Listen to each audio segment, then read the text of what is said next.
Comment ça Bon, ils disent comme ça, bon, si on peut le dire au Allah fait, dit au prophète, il faut être souple avec bon, eux. quand j'ai dit, nous sommes dits dans le bon sens, au fait, c'est pas dans le mauvais sens. Okay. On est dire parce que nous avons décidé avec mon imam de prier avec un juzu, une partie, c'est-à-dire un juzu tous les jours.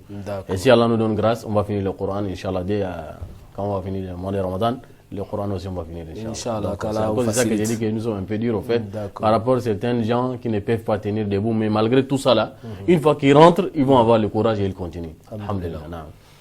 Bien, nous avons toujours notre numéro, le 04 90 30 90. Il est ouvert aujourd'hui. Le thème que nous propose Ahmed Ryan Nzienki et Luc Lévy du côté de la régie assistée de Rachidat, c'est les bonnes pratiques donc pendant le mois de Ramadan. L'imam va essayer de détailler un peu. Imam, qu'est-ce qu'on peut entendre par les bonnes pratiques? En gros, qu'est-ce qu'on recommande de faire en termes de bienséance pendant ce mois de Ramadan? Nous savons le mois de Ramadan, c'est un mois béni, alhamdulillah. D'abord, nous rendons grâce à Allah le Très-Haut, nous louons Allah le Très-Haut et nous attestons de son droit exclusif à l'adoration et nous attestons de l'apostolat de notre bien-aimé Muhammad sallallahu alayhi wa sallam. Allah le Très-Haut l'a envoyé en guise d'annonciateur et d'avertisseur. Nous sommes dans un mois béni. Un auditeur, imam. Assalamu alaikum. C'est monsieur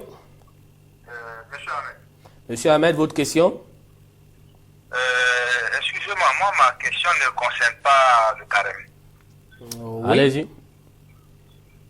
Je voulais savoir quelle est la place de la musique dans l'islam. Bien, l'imam va répondre à votre question. Non.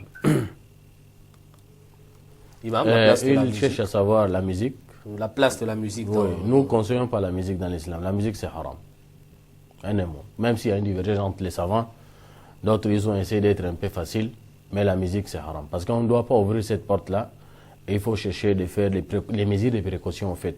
Lorsque nous allons ouvrir comme ça, c'est pas bon. Même s'il y a une divergence, j'ai dit bien sûr, même s'il y a une divergence entre les savants, mais la voie que nous menons, la voie que nous épousons, la musique, c'est haram.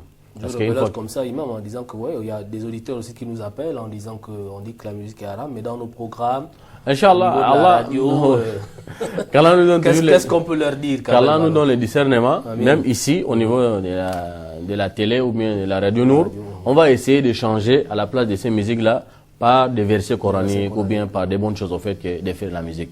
Parce que lorsque le prophète sallallahu alayhi wa sallam il a interdit déjà les instruments de musique, donc plus forte que la musique, qu'Allah nous donne le discernement. Amen, amen, amen. Salam alaikum. C'est Adja.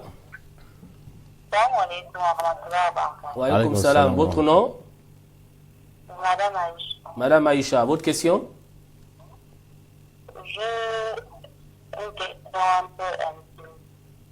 Pardon? J'ai une question un peu intime à propos des menstrues. Allez-y, on vous écoute. Un peu intime à propos des menstrues. On vous écoute. Bien, on vous écoute. Bon, apparemment, on n'a pas le choix. J'ai accouché, ça fait 16 mois. Oui. Avant, je ne voyais plus mes menstrues à cause de le fait d'allaiter. Après l'accouchement? Oui, après l'accouchement, j'ai fait 16 mois sans voir mes menstrues. Et depuis que c'est arrivé,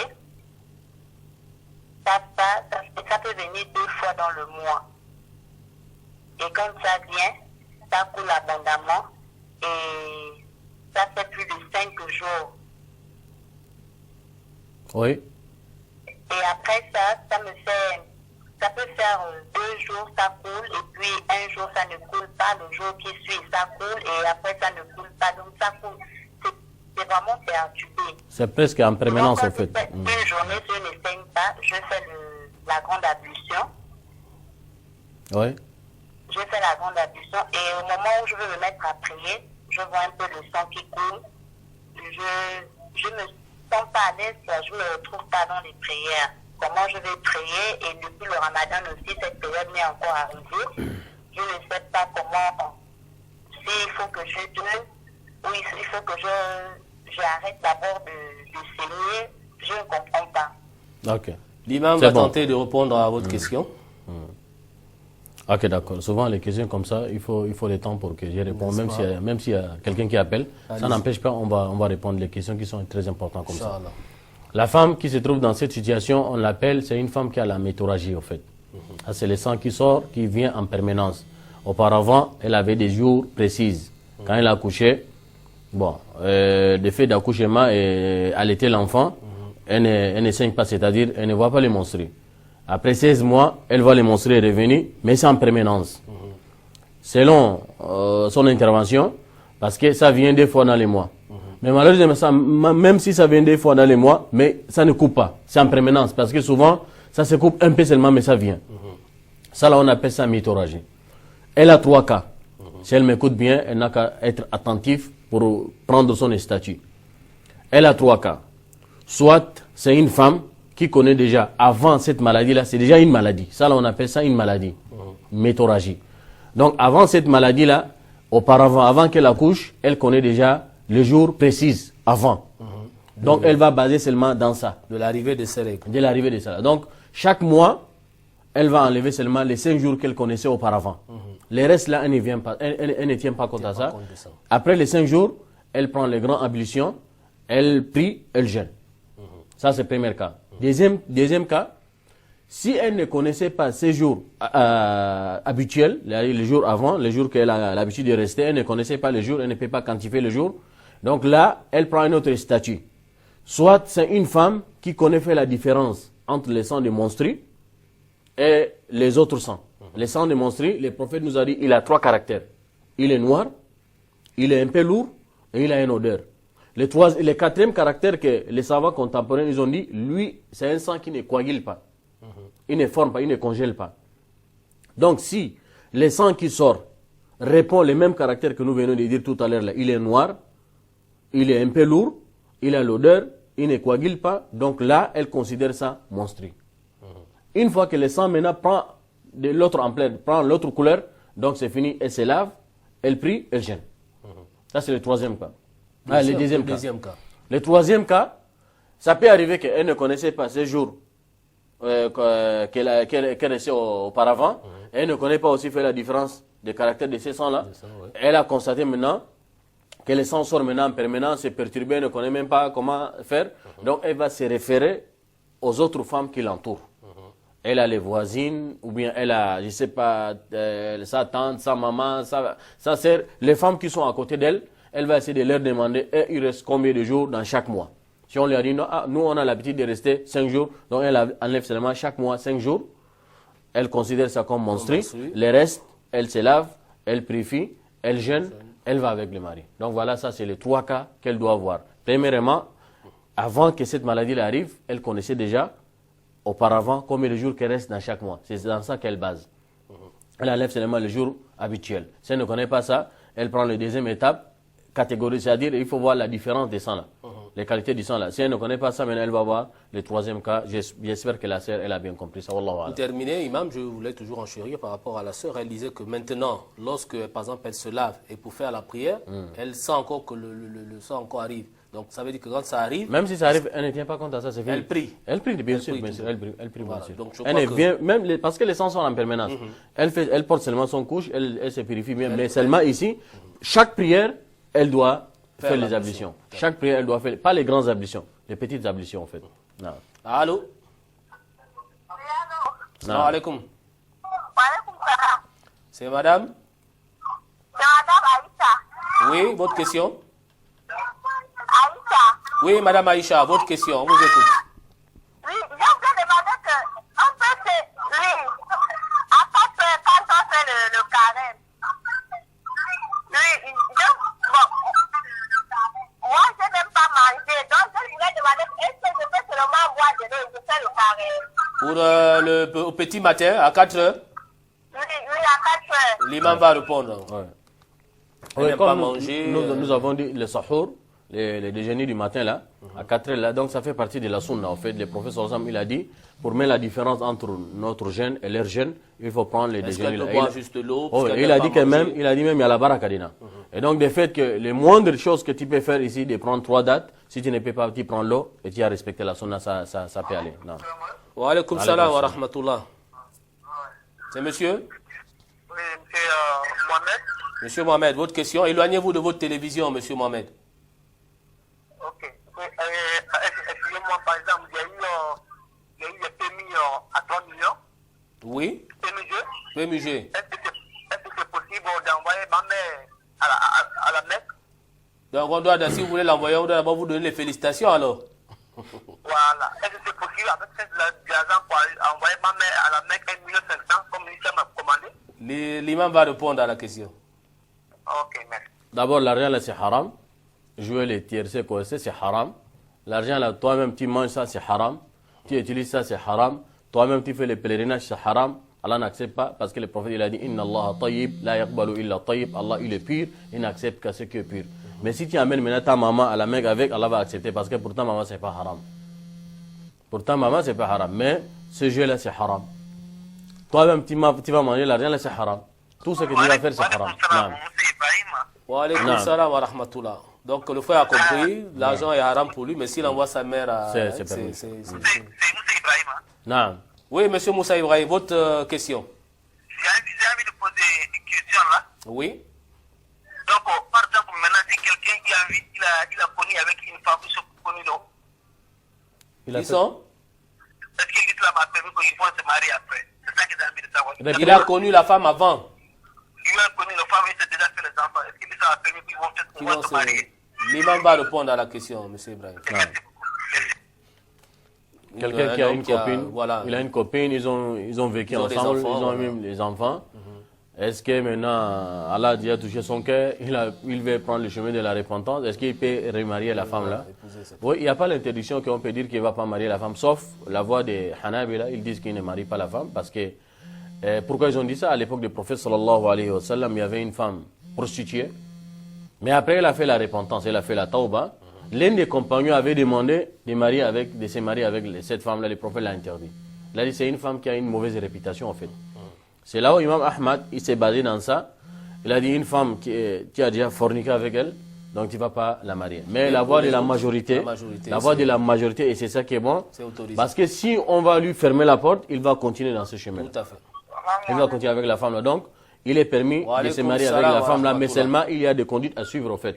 Une fois qu'il va faire les idda, d'abord il s'écarte de cette femme là pendant 3 mois. Même s'ils ont déjà des enfants. Même s'ils ont déjà des enfants. Parce que les enfants qui vont venir après le mariage là, ça c'est les enfants légaux. Oui. Les enfants qui vont venir après ce mariage, c'est les enfants légaux. Ils doivent faire la séparation mais bien sûr, avant de faire le mariage. Bien sûr, mais les enfants qui sont déjà acquis avant, ce sont les enfants hors mariage. Ils ne doivent pas l'hériter. Salam alaikum, Adja. Salam alaikum. Allô? Allô? Allô? Oui, on vous écoute, maman. Posez votre question, Adja. C'est à propos. Oui? C'est à propos. Imam, on a aussi reçu des SMS.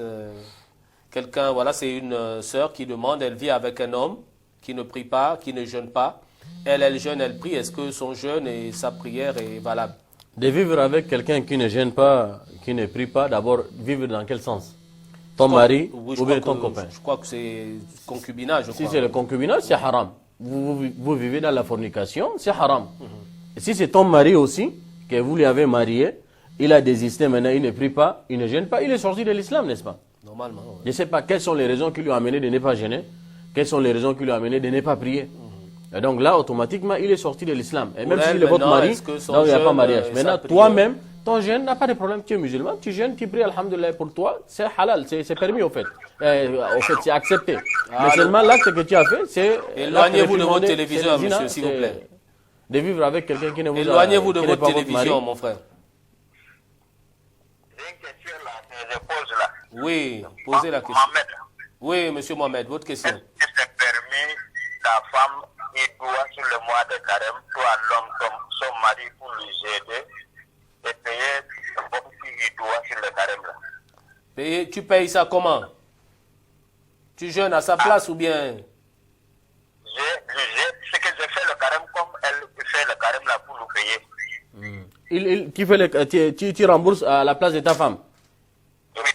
C'est pas permis. C'est pas permis après le mois de carême, il doit. Oui, c'est permis dans certaines conditions, mais comme ça, elle-même, elle est vivante, c'est pas permis. Si par exemple la femme, oui, vous pouvez couper. Si la femme par exemple, elle doit, elle n'a pas pu rembourser jusqu'à le mois de Ramadan est sorti, et donc elle-même elle est vivante, elle est bien portante, c'est elle qui va rembourser. Et même si elle a eu l'empêchement, elle peut nourrir, mais pas le mari va jeûner à sa place, sauf si elle est décédée. Là maintenant il y a d'autres voies à suivre. Wa En fait. alaykoum salam wa rahmatullahi wa barakatuhu. C'est Mariam de Petit Paris. Oui, Madame de Petit Paris, votre question. Bon, j'aimerais savoir, au niveau des salutations après la prière, si le fait de saluer une fois est un péché ou bien si c'est le fait de saluer 3 fois en fait. Les salutations, quelles salutations? Assalamu alaikum wa rahmatullah, assalamu alaikum wa rahmatullah pour la prière. Quand on termine de prier, Oui. Oui, après la taillade. les gens, oui, après la prière, on se tend souvent les mains pour se saluer. Ah, d'accord. Oui, Voilà, j'aimerais savoir le nombre de salutations permis, si c'est une fois ou c'est 3 fois en fait. aux gens que vous saluez. Quand on attrape une seule poignée, quand on termine de faire la prière, on salue les gens, donne la main. Oui, oui. C'est une seule poignée ou bien on doit tourner la main 3 fois. Tournez la main. Ok, c'est bon. Fais comme ça là. Comme ça. Non, c'est une fois, c'est une poignée. Vous avez compris. Ouais, j'ai Bon. compris. Bon, j'avais aussi une autre question. Oui. Quand tu es en train de prier Non. et que tu t'embrouilles, Hmm. comment faire pour attraper la prière? Tu t'embrouilles comment? Embrouillé comment?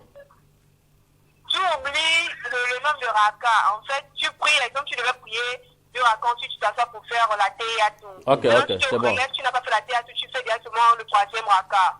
Comment Ok. faire pour se rattraper? Ok. D'accord, Mariam de Petit Paris. L'imam va répondre à la Après la Ok, prière, salam alaikum. Wa alaykoum salam wa rahmatullah. après la salutation finale, nous voyons c'est les frères, ils donnent la main, ils se saluent.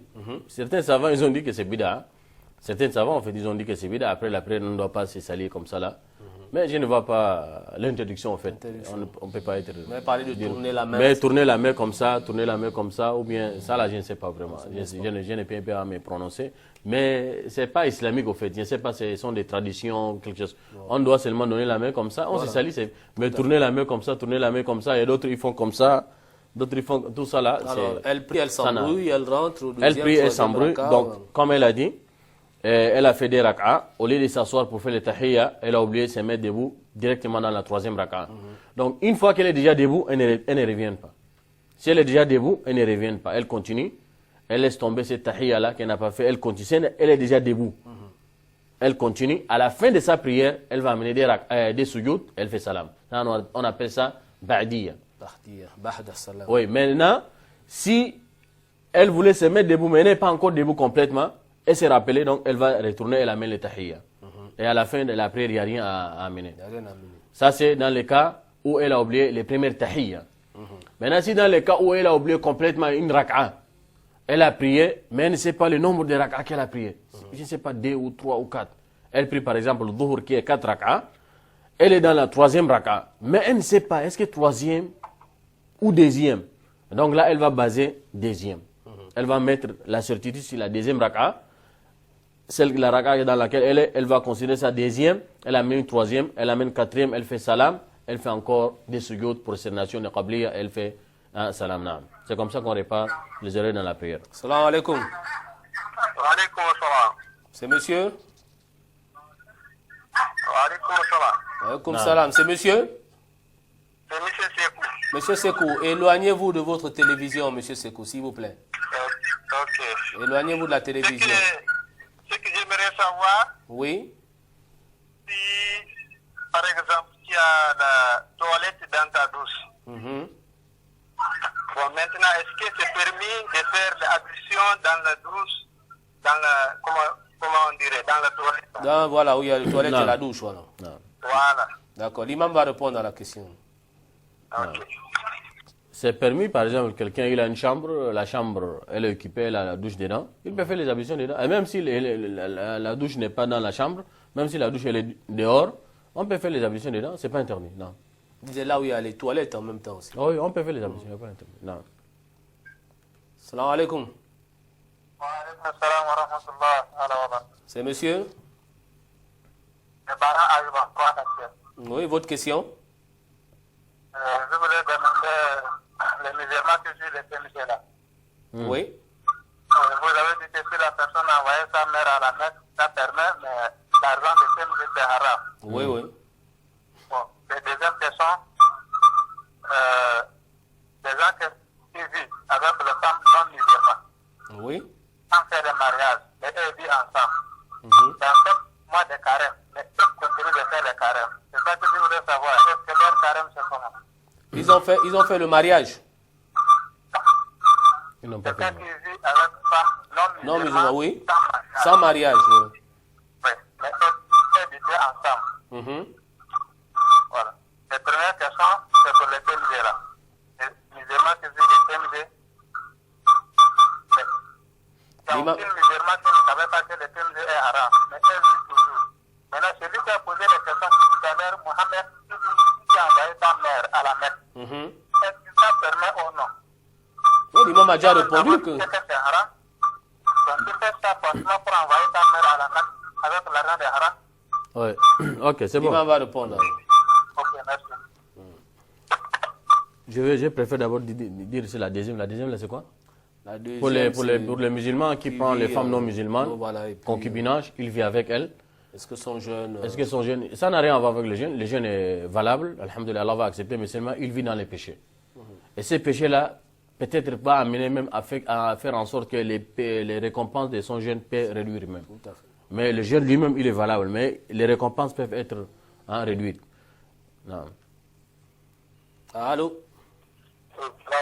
Wa alaykoum salam wa rahmatullah. C'est monsieur? Je voulais poser une question Oui. concernant le mariage. Si une fille mariée, elle est vierge, dès qu'elle se marie, est-ce qu'elle a le droit de prier ou elle doit attendre qu'elle finisse une semaine d'avant pour commencer à prier? Est-ce qu'elle a le droit de... De prier, quand elle est vierge, elle se marie. Elle a quel âge? Pourquoi elle ne va pas prier? Si elle va en mariage, c'est qu'elle prie déjà, c'est qu'elle est quand même majeure, c'est qu'elle voit déjà ses menstrues. Donc la prière est obligatoire sur elle. Le mariage, quand elle se marie, elle est vierge. Oui, la prière est obligatoire sur elle, non? C'est qu'elle est Elle a déjà quel âge? majeure. La fille, elle a quel âge? Oui, elle est vierge, elle se marie, elle est vierge. Est-ce qu'elle a le droit de prier ou bien elle va d'abord attendre qu'elle finisse la semaine qu'elle doit rester dans la maison? Ok, c'est bon. Pour sa deuxième question pour les frères précédents, et il cherche à savoir, comme nous avons dit tout à l'heure, jouer les Avoir tierces l'intention... c'est haram.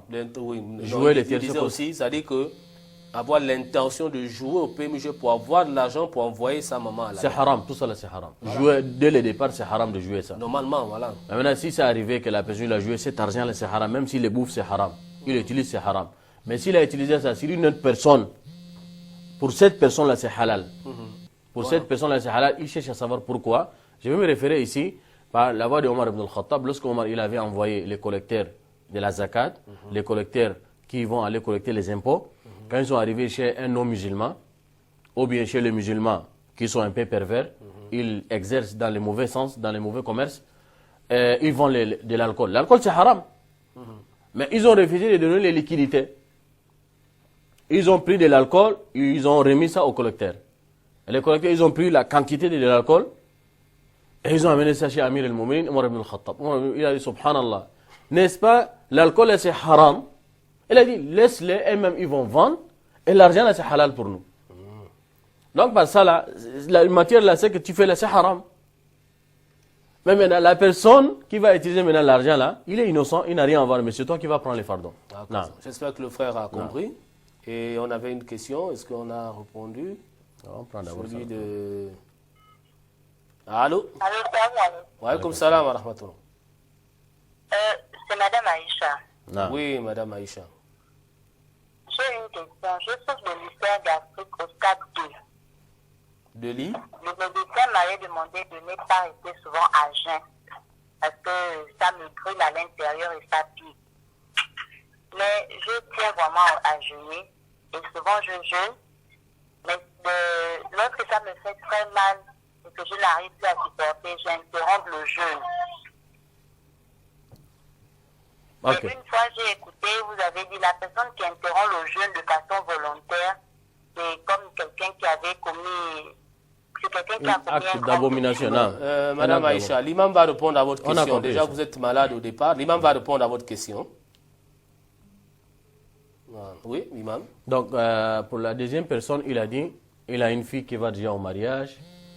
Voilà, Est-ce qu'elle va qui est prier? vierge? Est-ce que la prière... Bah, d'abord, il dit, quand elle va commencer à prier, après d'abord aller au mariage ou bien avant d'aller au mariage.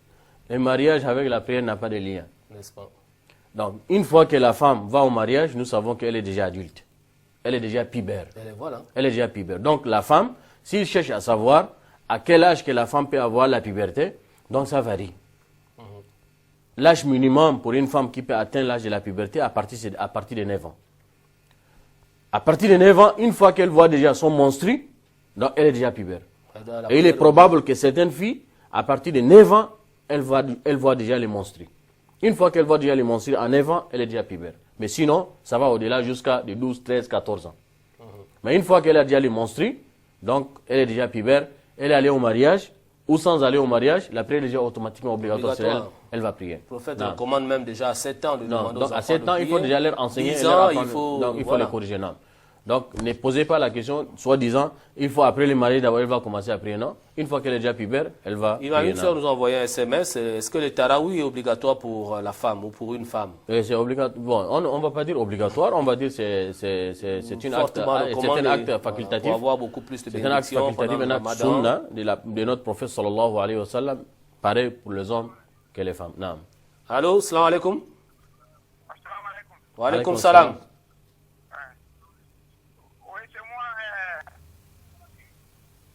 Nous vous écoutons. Oui, parlez un peu fort. C'est vous, monsieur? Oui, Mohamed. Ah, monsieur Mohamed. Ah oui, c'est vous. C'est vraiment monsieur Mohamed. Oui, je vais demander, est-ce que quand quelqu'un a carême, est-ce que tu peux frotter la crème pendant la journée? Oui, tu peux frotter le crème, tu peux utiliser les parfums, tu peux faire tout. C'est permis. Non. La crème est permise pendant le jeûne. On peut frotter la crème, la pommade, tout ça. Là. Non. Allô. Salam alaikum. Allô. Ah oui, monsieur Ibrahim, votre question? Vraiment, moi je suis tellement content après les fêtes. C'est pas qu'on appelle tous les... Monsieur Ibrahim, éloignez-vous de votre télévision, s'il vous plaît. Monsieur Ibrahim, éloignez-vous de votre télévision. On ne vous entend pas bien, monsieur Ibrahim. Éloignez-vous de votre télévision, s'il vous plaît.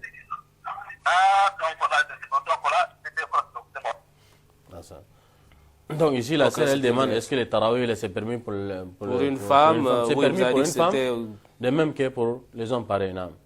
Allô? Allô? Allô, bonjour.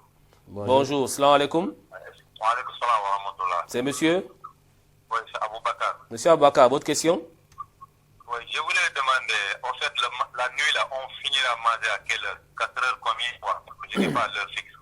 Ok. D'accord, l'imam va répondre. Le deuxième aussi, je voulais savoir l'heure de prière, Fajr là. Du matin aussi, Fajr, d'accord. L'imam va répondre. Est-ce que aussi, si un musulman fait la mission qui salue un chrétien, est-ce que ça ne gaspille pas la mission là? Ça fait 3 questions. Ok, merci.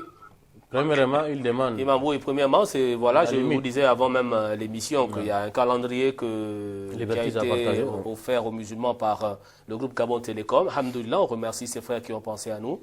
Mais dans ce calendrier, le Fajr intervient dans les 5h02, d'où la question de ce frère musulman. À quelle heure on doit arrêter de manger le matin? À quelle heure est la prière? Et voilà aussi si on salue. L'heure qu'ils ont établie là-bas dans ce calendrier, ça c'est le début au fait. On peut manger jusqu'à aller à 5h15. Maximum 5h20, on peut arrêter déjà de manger. On fait déjà l'appel. La plupart des mosquées appellent à partir de 5h20. Donc 15, on arrête déjà de manger. Si c'est nécessaire, jusqu'à 20, à la rigueur, on peut arrêter de manger. Maintenant, il demande la prière. À quelle heure? La prière, c'est lorsqu'on arrête de manger. Et donc, on appelle déjà, c'est fini déjà à 5h25, 30, 35, on peut prier déjà. Voilà. De 25 jusqu'à 30, 35, ça c'est le moment de la prière. Troisième question. Si on a l'ablution, on salue un frère chrétien. Ça n'annule pas l'ablution. Voilà. Vous pouvez saluer qui vous voulez. Alhamdoulilah. Salam alaikum. C'est monsieur? Monsieur Seydou, votre question? Mon question, je veux dire qu'il y a un quelqu'un qui m'a posé la question, quoi. Il est malade un peu, bon, il a pas d'air à la clinique. Mais il a fait la carême, il a fait la piqûre. Mais il voulait me demander est-ce que la petite là, c'est la valable ou ça n'a pas valable. C'est pourquoi je voulais demander. D'accord. Il a l'appel, mais je ne crois pas. L'imam va répondre à la question, M. Seydou. Quand on est malade, on peut faire les piqûres dans la journée, ça ne gaspille pas les jeunes. De même qu'on répond aussi pour la sœur qui est malade, le médecin lui a conseillé que sa maladie ne va pas avec le jeûne. On a failli l'oublier. Oui, mais je me rappelle, alhamdoulilah. Oui. Elle sentait de jeûner, maintenant au cours de la journée, elle se fatigue, elle met faim. Elle a compris dans l'une de mes émissions, elle a dit que celui qui met, nous avons dit celui qui met volontairement doit payer. Elle n'est pas concernée au fait. C'est dès le départ qu'elle ne doit pas gêner. Si son médecin lui a dit de ne pas gêner, c'est dès le départ qu'elle ne gêne pas, elle nourrit seulement chaque jour. Elle va verser les rançons pour un pauvre et elle ne gêne pas dès le départ. Donc il ne faut pas t'entêter lorsqu'on te dit de ne pas gêner, ne gêne pas, tu nourris dès le départ. Mais si tu as gêné et tu as constaté maintenant au milieu de la journée que ça ne va pas, tu peux couper, tu n'es pas concerné. Non. J'espère que la sœur a bien suivi l'intervention de l'imam. C'est vrai, on a failli l'oublier. Alhamdulillah. Allô? Allô, salam alaikum. Wa alaikum salam wa rahmatullah. C'est M. Mohamed. Oui, monsieur Mohamed. Oui, c'est vous plaît, c'est un petit souci là. Moi, je voulais faire mes questions que les gens posent là. S'il y a certaines questions, si vous pouvez expliquer un peu là, imam, qui vole beaucoup la vers ça nous fait plaisir, quoi. Oui. Il y a certaines questions, imam, il voulait nous développer, amener même les problèmes à certains, parce que c'est nous les élèves qui écoutent comme ça. Ok, Inch'Allah. Alhamdulillah, merci. Merci. Imam, un autre nous a envoyé un SMS que lorsqu'on a l'ablution, toucher son sexe avec la main ou avec le bras, qu'est-ce qui annule cette ablution?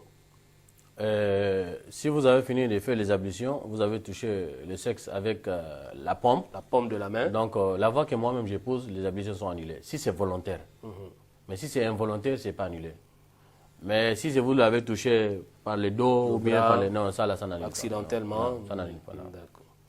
Allô? Wa alaikum salam wa rahmatullah. J'aimerais poser une question là. Oui, parlez un peu fort s'il vous plaît. Oui, c'est par rapport à la prière. Oui. Si par exemple on commence les prières de salutation de la mosquée là, et que l'imam, ils ont déjà fait le saoud, ils ont commencé la prière obligatoire. Quel comportement adapter en fait dans la situation? Si tu es à la fin de la prière, de la salutation, si tu es à la fin, précipite-toi de finir vite et tu te joins avec l'imam. Mais si tu es au début, tu coupes, tu rentres avec l'imam. Le prophète sallallahu alayhi wa sallam a dit, lorsqu'on célèbre déjà une prière obligatoire, il n'y a pas une autre prière à prier. Est-ce qu'il y a une façon de couper une prière qu'on démarre, imam? Ou on coupe comme ça? On dit salam alaikum. Salam alaikum. Vous coupez en disant salam alaikum à droite et salam alaikum à gauche. Et une autre question sous forme de SMS, voilà, imam, un frère qui demande que si là il va faire les tarawih à la mosquée, il y a les policiers qui sont là pour faire le contrôle d'identité. Comment est-ce qu'il doit faire? Non. Apparemment, s'il n'a pas de pièce, bien sûr. Non. Allô? Salam alaikum wa rahmatullahi wa barakatuh. Wa alaikum salam wa rahmatullahi wa barakatuh. عندي سؤال لفضيلة الإمام الشيخ مصطفى عمر لو سمحت. اتفضل. أنا أريد أن أعرف الفرق بين داعش الإرهابية وبوكو حرام، وهل هناك على أفعالهم أصل شرعي في الشريعة؟ وأريد الجواب باللغة الإنجليزية لو تفضلتم، لأن أريد أن أخبر واحد زميلي لا يتحدث اللغة العربية والفرنسية. شكرا لكم. Ahmed Djengi est perdu là. Bachir, Inch'Allah, Bachir. Wa alaikum salam wa rahmatullah. Vous allez me donner quelques temps pour lui répondre. Oui, les autres aussi. 2-3 minutes, il n'y a pas de problème. Ils peuvent attendre. Bismillah. Les frères ici, ils posent la question. Il a dit s'il y a une possibilité de lui répondre en anglais. Parce qu'il a des amis, ce sont des anglophones, mais ils ont pris des mauvaises compréhensions de l'islam concernant, face à cette drame qui se passe actuellement, les Boko Haram ou bien les Daesh, qui sont par exemple en Syrie là-bas et un peu partout là. Il veut qu'on lui donne l'explication. Est-ce que l'acte qu'il pose, ça fait partie de l'islam? Qu'est-ce que l'islam parle dans ça? Il a dit, si on peut lui répondre en anglais, Inch'Allah, on va essayer de lui répondre à la mesure de notre possibilité. Bon, je ne sais pas si Ahmed Djengi va comprendre l'anglais. Bon, allez-y, bismillah. 2 minutes. Now, the first things, I have to ask God to give me the power, to give you some word you can understand well, first, because this situation, everybody try to look in about Islam. Islam is the terrorism. Islam is the bad things. That the first things you have to know, the Boko Haram and the Daesh, they are not Muslims. And that is not my word. That is the word for our messenger, peace be upon to him. He says that for the long time, the forefather of these people, his name is Dhul Khuwaisara. Dhul Khuwaisara, this man, he is coming from tribe of Tamim. He tried to attempt the credibility of our messenger, peace being open to him. He tried to he tried to make wrong his credibility in Islam. And from that time, our messenger, peace being open to him, he says they are not Muslim, not my word, but his word. He said that they are not Muslim. Why they are not Muslim? Because they get misunderstand about Islam. Why they get misunderstand because Islam? He say they will get out from religion like arrow get out from bow. That is why we say now the Boko Haram and the Daesh, they are not Muslims.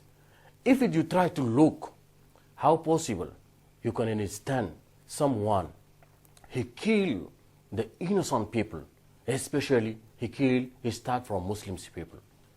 How we can understand and you say that they are Muslims? That is, you cannot understand well. That is the first things you have to know. The second things, what is the difference between Boko Haram and Daesh? There is not any difference, only the name change. The Boko Haram, I can say, the Boko Haram is African names. That is mean, the Boko Haram means everything made by Occident is haram, is forbidding. Everything made by Occident is forbidding. That is mean harams. Even you talk English is haram. Even you talk French is haram. Going to school is haram. Everything made by Occident is haram. And that is not Islam. Okay. The difference between them and the Daesh is the fake name, it's not real name. Daesh, this word coming from Arab. But that is name is fake name. The composition is coming from Dal and Alif and Ain and Shin. That is mean Daesh. Dal, Alif, Ain and Shin. Dal mean Dawla, is country. الدولة الإسلامية في العراق والشام. داعش mean الدولة الإسلامية في العراق والشام. Dal means is the country. And Alif is meaning Islam. And Ain meaning Iraq. And Shin meaning Sham. Why they try to do some things like that? Because they want to build one country, and from that country they try to ruling the world. To ruling the world because they have something we call in English the selfishness. Okay, if you want to understand well, the time is not to give me more time to explain to you more than that, because you surprise me like that. But you can get it my number. After that, if you want to make face-to-face by me, no problem. I'm ready to answer to you anywhere, anytime, anywhere, anytime, anywhere. If you want, my number is 07 3939 and 38. 07 3939 and 38. But the things you have to keep in your brain, and you have to understand well, those people, they are not Muslims. They are not doing everything in the Islam's name, but they're doing for themselves. They're doing because they have something we call in English the selfishness, because that coming them, we call them to get misunderstand about Islam, and that is the way our Prophet says they get out from Islam. Wallahu ta'ala a'la wa a'lam. According to you, Imam, for Gabonese people, you must translate in French. I'll give you 1 minute to explain, but you okay, inshallah. Speak in English. Donc, alhamdulillah. Le frère, il a posé la question en français, en arabe. Il a demandé qu'on lui traduise en anglais parce qu'il veut, il veut faire parvenir cette parole-là à certains collègues qui ne sont pas musulmans, Ils sont anglophones, en même temps ils sont ici au Gabon. Ils ont l'habitude aussi de regarder Télénour. C'est là où ils ont essayé de demander pour qu'on leur fasse comprendre tout ça là. La différence entre Boko Haram et Daesh, ou bien l'acte qu'ils sont en train de poser, qu'est-ce que l'islam dit dans ça? Par rapport à ces attitudes. C'est là où j'ai essayé, à la mesure de ma possibilité, la petite personne qui est devant vous, j'ai essayé quand même de leur dire, même si l'anglais n'est pas bon, quand même, on a essayé quand même de dire ce qu'on peut dire, Inch'Allah. Donc, je les ai expliqués, Boko Haram ou Daesh, il n'y a pas de différence d'abord. Boko Haram, si on peut le dire, peut-être c'est un nom africain, qu'on utilise ici, Boko Haram. Ça veut dire Boko Haram, j'ai expliqué en anglais tout à l'heure. J'ai dit Boko Haram veut dire tout ce qui vient de l'Occident, c'est haram. Aller à l'école, c'est haram. Tout ce qui vient de l'Occident, c'est haram. Donc, tout cela, si on est en train de parler, c'est pour leur dire que ces gens-là, on les appelle al-Khawarij. J'ai oublié même de dire ça en anglais. We call them the Khawarij. Khawarij meaning some people, they get out from Islam. Yes. Khawarij, Khawarij coming from get out. Kharj, ou bien khuruj, meaning get out. They get out from Islam, like our prophet, he said like that. Donc, Khawarij, ce sont des gens qui sont sortis de l'islam comme le prophète sallallahu alayhi wa sallam, il a dit depuis à son époque, l'initiateur même de Boko Haram ou bien de Daesh, comme nous le disons, en général, leur nom c'est Khawarij au fait. Ça, ce sont les petits noms qu'ils ont essayé seulement de donner. Leur nom c'est Khawarij parce qu'ils sont sortis de l'islam. Pourquoi ils sont sortis de l'islam, comme je disais? À cause de leur mauvaise compréhension de l'islam. Ils ont essayé même de parler sur la crédibilité du prophète sallallahu alayhi wa sallam, leur initiateur qui s'appelle Zul Khuwaisira. Lui, il avait accusé le prophète sallallahu alayhi wa sallam dans sa crédibilité. Et donc, si quelqu'un qui accuse le prophète dans sa crédibilité, ça veut dire qu'il sort de l'islam. Et le prophète sallallahu alayhi wa sallam, il a dit, ils sortiront de l'islam, c'est comme si les flèches sortent de l'arc. Donc, il a dit qu'ils sortent de l'islam, ils ont sorti de l'islam. Donc, la différence entre Daesh et Boko Haram, il n'y a pas de différence. Boko Haram, c'est le nom. Mais sinon, leur grand nom, c'est Khawarij. Ils ont sorti de l'islam. Daesh, c'est un nom composé, au fait, qui sort de la langue arabe, qui est composé de dal, avec alif, avec ain et shin. Les dal veut dire les pays, qui est Dawla en arabe. Les dal, c'est Dawla. Les alif, c'est Islamia.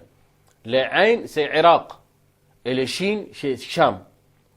Donc, le composé de ça, ça veut dire Ad-Dawla al-Islamiyya fil Irak wa Sham. C'est ça qui veut dire Daesh. Mais leur nom, c'est Khawarij. Parce que Boko Haram avec Daesh, le travail qu'ils font, c'est le même travail. Tuer les innocents. Sous prétexte que ceux-là, ils ne sont pas musulmans.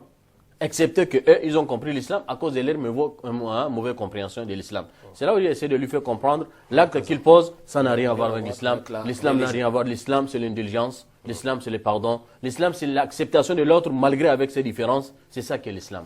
On vit en harmonie, on vit en concordance. Merci, Imam. On va continuer avec les autres téléspectateurs. Wa alaykoum salam wa rahmatullah.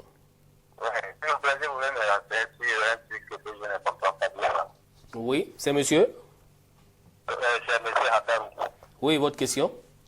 Oui, je vois les femmes musulmanes qui portent la laine, là, qui mettent la laine sur leurs cheveux. Je ne sais pas si c'est ce que vous parlez, ce que je voulais savoir. D'accord, Imam va répondre. Oui, la laine, contrairement à la mèche aujourd'hui, est-ce que oui, c'est... La laine, je ne vois pas que c'est interdit. La laine, je ne vois pas que c'est interdit. Mais seulement, si elle finit les monstries, lorsqu'elle veut faire les grandes ablutions, elle détache. Pour que l'eau doit pénétrer partout. Lorsqu'elle fait les janaba, il faut qu'elle détache ça pour que l'eau pénètre partout. Mais au départ, ce n'est pas interdit. Non. Allô? Allô, salam alaikum. Alaykoum salam. Éloignez-vous de votre télévision, mon frère. Éloignez-vous de la télévision. Éloignez-vous de la télévision, mon frère. Wa alaykoum salam wa rahmatullah. Éloignez-vous de votre télévision, s'il vous plaît. Oui, monsieur Yacoub, votre question. Oui, bon, après d'avoir fini de manger à 4 heures. Monsieur Yacoub est parti. Imam, je disais, voilà, quelqu'un qui disait qu'au niveau de la mosquée, il y a encore un nouvel appelant. Allô? Alors, bonsoir. Bonsoir. Je voulais demander à l'imam, on m'a expliqué cette façon de prière là. De faire ou Allah 10 fois,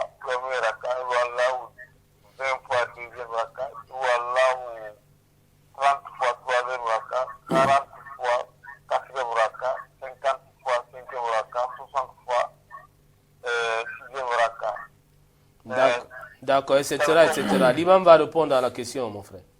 Ouais, ça ne compose pas de 6 rakats, il n'y a pas salam alaikum. C'est à la fin de 6e rakat, il y aura salam. D'accord. Ça, c'est une prière qui n'existe pas dans l'islam. C'est une prière qu'on a initiée, ça. Peut-être c'est, je ne sais pas, qu'Allah me pardonne, peut-être c'est le diable qui vous a inspiré ça ou bien qui leur a inspiré ça. Ça n'existe pas dans l'islam. Pour Allah, c'est une bonne chose. Pour Allah, c'est une bonne chapitre. Le prophète, il a dit le mérite de ce chapitre-là. Mais il n'a pas dit de lire ça. Fait, 30, 50, la façon de le 40, faire, 10. ça c'est une bid'a. Ça c'est parmi les bid'a qui est très mauvaise même. C'est pas bon. Il faut éloigner de ce genre de choses. Non. Allô? Il est parti. Pour répondre aux frères... Par rapport à la police? Non. Oui, allez-y.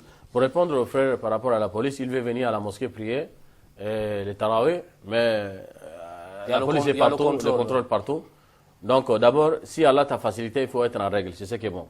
Si Allah t'a facilité, nous prions qu'Allah facilite à tous les frères qui n'ont pas les moyens, ou à tous les frères qui cherchent même à obtenir la carte avec leurs moyens mais ne trouvent pas. Nous prions Allah dans ces mois bénis de leur faciliter au fait. Allô? Mais s'il n'y a pas une possibilité, il faut prier chez toi à la maison, s'il n'y a pas de problème. Wa alaykoum salam, M. Zakaria. Votre question? Oui, je voulais me renseigner, voir. Par contre, par les prières, tu as fait rater une prière aujourd'hui et lendemain, tu es arrivé que l'État. Quel genre de prière, monsieur? Et lendemain, tu dois rendre ces prières-là dans la même manière où tu ne dois pas rendre. Quelle prière obligatoire? Imagine, Assar arrive, tu n'as pas fait la prière d'Assar, Nagloum arrive, tu n'as pas fait Assar, Nagloum arrive. Maintenant, lendemain, tu dois même prier Assar là où tu vas faire Nagloum là, en même temps avec Assar là. Ok. L'imam va répondre à la question. Quelqu'un qui a manqué quelques prières, 2 ou 3 prières, par exemple, nous allons donner l'exemple comme il a donné, Dhuhr, Asr, Maghrib. Il a manqué ça, peut-être il a des causes valables. S'il n'y a pas de cause valable, c'est un péché, il rembourse. Mais s'il y a une cause valable, ce n'est pas un péché. Quand il va venir rembourser, il rembourse en ordre. Il demande ici l'ordre. Il a manqué Dhuhr, Asr, Maghrib. Quand il va venir rembourser, il commence Dhuhr, Asr, Maghrib en ordre. C'est ce qui est bon. Mais s'il ne connaît pas, il peut rembourser comme il veut. D'accord. Allô? Salam alaikum. Salam alaikum. Alaikum salam. Je voulais savoir, poser une question là pour ce code. Garantie dedans avec. Oui, posez la question, mon frère. Bon, les gens, par exemple, qui ne font pas de prière, par exemple, ce sont des musulmans. Maintenant, le temps de carême, comme la période de carême comme ça, ils se prêtent à faire des carèmes et faire tout. Ils se fait tout de faire des carèmes, la prière, mais après les carèmes, ils t'endorment là. Sur la récompense, c'est comment? L'imam va répondre. Bon, la deuxième maintenant, bon, il y a les gens aussi, par contre, sur la prière, quand l'imam demande de lier bien le taf, de coller les orteils, quand tu lui mets ton orteil pour lui coller, il tire. Quand tu l'amènes en face, ton orteil, il tire. Bon, moi je voulais savoir aussi sur les récompenses aussi, c'est comment? Ils font ça. D'accord, l'imam va répondre. La première question c'était? Ceux qui ne prient pas, mais pendant le ramadan, ils prient, ils jeûnent, et après le ramadan, ils abandonnent.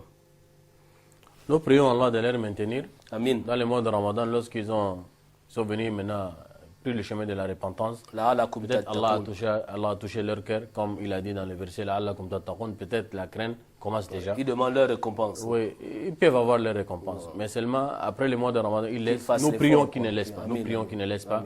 Mais nous n'allons pas aussi mettre en cause ce qu'ils ont fait dans le mois de ramadan. Et nous prions, et aussi vous priez pour eux, il faut les exhorter de continuer dans le même chemin après le mois de ramadan. Deuxième question, les gens qui ne veulent pas qu'on leur colle les pieds pendant la... Il faut savoir d'abord, ça c'est les injonctions de notre prophète sallallahu alayhi wa sallam. Ce sont ses recommandations. Et les causes qui lui ont amené à dire ça, parce qu'il a dit, si vous ne collez pas les pieds contre les pieds, Shaitan va vous traverser. Et quand le Shaitan vous traverse, il a dit, il traverse votre cœur, vos cœurs. Vous allez rester toujours dans les querelles, les azizani, il n'y a pas d'entendre entre vous. Donc, il faut troisième, il a dit, Allah ne regarde pas les rangs qui sont tordus, les rangs qui ne sont pas collés. Si toi tu cherches à coller ton pied, lui refuse, il faut lui faire comprendre que ce que tu fais, c'est pas bon. S'il refuse, Allah ne te demande pas au-delà de ta capacité, le péché, c'est celui qui va assumer. Non. Allô? Wa alaykoum salam. C'est monsieur? C'est monsieur? Monsieur Abdul Karim, oui, votre question? Je veux savoir les 2 rakats qu'on fait à la mosquée, Les salutations de la mosquée, oui. Le Fatiha avec un surat, ou bien tu fais seulement le Fatiha. Tahiyatul masjid. Le matin, la prière du matin, c'est varié de Soubak là. Ouais, Soum. Est-ce qu'on fait d'abord le Fatiha avec un surat avant de faire la prière, avant de faire la grande prière? La prière obligatoire du matin? Oui. D'accord, l'imam va répondre. La prière de salutation de la mosquée, Fatiha simple ou bien avec surat, et la prière du matin aussi, est-ce qu'après la Fatiha, on doit amener les surats aussi? Oh oui, on peut, si pour la salutation de la mosquée, si le temps nous permet, le temps est encore long, tu peux amener Fatiha avec un petit chapitre, tel que Qul Huwallahu Ahad, avec Qul A'udhu Birabbin Nas, Qul A'udhu Birabbil Falaq, et spécialement pour le matin, les 2 rak'ah avant la prière du matin. Donc ce qui fait partie de la sunna, c'est Fatiha avec Qul Ya Ayyuhal Kafirun, première rak'ah, Fatiha avec Qul Huwallahu Ahad, deuxième rak'ah. Ça fait partie de la sunna. Naam. Allô? Wa alaykoum salam wa rahmatullah. Imam, je veux savoir, exemple, c'est une femme là, c'est un chrétien, mais je veux que tu l'épouses, tu lui dis que tu l'épouses, s'il doit se repentir, est-ce que c'est bon pour l'épouser? Comme Elle se répand? je vais te répondre, c'est un chrétien, mais il dit que tu vas, Que tu l'épouses d'abord? oui, il dit que c'est une fille, Oui. elle est chrétienne. Oui. Oui. Il dit que il dit qu'il n'est qu'à répondre, il dit que oui, il est d'accord pour ça. Ouais, c'est bon. Tu auras des récompenses. Tu seras la cause de sa conversion et tu vas avoir aussi les récompenses parce que tu l'as mariée. Non. C'est bon, c'est une bonne chose. Si elle s'est mariée, elle s'est répandue, c'est-à-dire elle s'est convertie en islam, tu la maries, c'est une bonne chose. Non. Il n'y a pas l'interdiction. Non. Mais il ne faut pas faire la fornication avant. Alors, éloignez-vous de votre télévision, s'il vous plaît. Ah, ok. Bon, salam alaikum. Wa alaykoum salam, Adja. C'est madame? Oui. Quand tu te fais avec la mèche, le fait interdit. Quand tu te fais comme la mèche, comme la mèche, le fait interdit. Doucement, Adja, doucement. Oui, vous disiez? Je dis la mèche qui ressemble à la mèche là, le fait interdit quand tu fais le fait avec. La main. La laine qui ressemble à la mèche. Ah, la laine qui ressemble à la mèche. Oui, C'est la laine ou c'est la mèche? la mèche. Mais- Ça ressemble aussi à la mèche. Que ça ressemble ou que ça ne ressemble pas, c'est la mèche, non? C'est bon, c'est bon. Oui, Voilà, l'imam va répondre. oui. Si c'est la laine qu'on connaît petit là, on sait que quand on voit c'est la laine, c'est pas la mèche. Ça, il n'y a pas de problème. Mais si c'est la laine, comme elle dit, ça ressemble les mèches, il faut laisser. Parce que le prophète sallallahu alayhi wa sallam, il a dit فَمَنِ اتَّقَى الشُّبَهَاتِ وَقَعَ فِي الْحَرَامِ. Celui qui va rester dans l'ambiguïté comme ça, il risque de tomber aussi dans les haram. Donc, c'est mieux d'éloigner. Si la laine ressemble carrément à la mèche, il faut laisser. Non. Allô? Allô? Salam alaikum. Salam alaikum. Alaikum salam. Alaikum salam, chef. Votre question? Chef, j'ai une question à poser. Oui, Adja, allez-y. Avant-hier, j'étais en carême. Mhm. Et j'ai passé toute la journée, j'ai prié 13 heures, j'ai prié 16 heures. Il était déjà à 18h25. Mhm. Je m'apprêtais à aller prier pour pouvoir faire le jeûne. Et j'ai vu que mon frère sont arrêtés. Bon, je voulais savoir si le jeûne est valable ou bien c'est déjà l'aspiré. Je laisse ma question. À 18h, avant de couper. Oui, avant de couper, quand j'ai vu que c'était 18h25, je voulais aller prendre ma question pour venir prier et couper le jeûne. D'accord, l'imam va répondre. C'est là où vous avez vu que c'était arrivé. Voilà. L'imam va répondre. D'accord, merci. Non. Elle a jeûné, elle est arrivée à 18h25, au moment où elle veut aller rompre et faire la prière, elle voit ses menstrues arriver. Est-ce que le jeûne de cette journée est valable? Si par exemple on rompt à 18h25 pile, donc ça veut dire que le soleil est déjà couché, le jeûne est déjà valable. Mais si 18h25 le soleil n'est pas encore couché, et elle a vu le sang, Le jeûne-là n'est pas valable. Non. Si elle voit aussi le sang, quand elle va prier 25, c'est que sûrement si c'est arrivé avant. C'est arrivé avant. Donc cette journée, elle doit rattraper ça, Inch'Allah. Elle doit rattraper ça. Qu'Allah nous fasse comprendre. Allô? Allô, salam alaikum wa rahmatullahi wa barakatuh. Alaykoum salam wa rahmatullahi wa barakatuh. S'il vous plaît, je voulais savoir, pour faire des salats à la Nabi, salat au Fatiha, là, il y a des gens qui disent que ça, c'est pas bon. C'est ça que je veux savoir, effectivement, c'est pas bon. Comment? Exemple, salat à la Nabi, Allahumma salli ala sayyidina Muhammad Fatil Mawlid wa al-Qadir Masna. Ça, là, c'est bon. Il y a des gens qui disent que ça, c'est pas bon. Il y a des gens qui disent que c'est bon. C'est ça que je veux savoir. Oui, ça là, il faut laisser. Il faut faire salat al-Ibrahimi. Allahumma salli ala Muhammad wa ala ali Muhammad, kama sallaita ala Ibrahim wa ala ali Ibrahim, wa barik ala Muhammad wa ala ali Muhammad, kama barakta ala Ibrahim wa ala ali Ibrahim fil alamin innaka Hamidou Majid. C'est ça, la formulation le plus juste, le plus bon. Les restes là, c'est venu après. On ne sait pas d'où c'est venu. Donc, c'est mieux de laisser ça et prendre ce qui est bon, qui a été formulé, qui a été enseigné par notre messager Muhammad sallallahu alayhi wa sallam. Je reviens sur la sœur qui a posé la question tout à l'heure, qui disait qu'à 25, elle a constaté l'arrivée de ses menstrues. Je crois que là, elle est dans le doute. C'est sûr que c'est arrivé donc avant 25, comme a dit l'imam. Donc, elle doit rembourser ce jour de jeûne-là par précaution. Après, n'est-ce pas, quand elle va reprendre... Parce que lorsqu'elle est en train de faire le ménage, elle ne sait pas que c'est venu.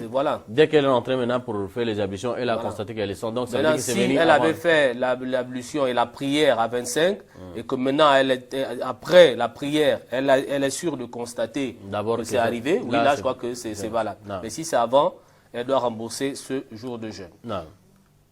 Allô? Wa alaykoum salam wa rahmatullah. Parlez un peu fort, mon frère. C'est monsieur? Monsieur Collet. Oui, votre question? Ma question est la suivante.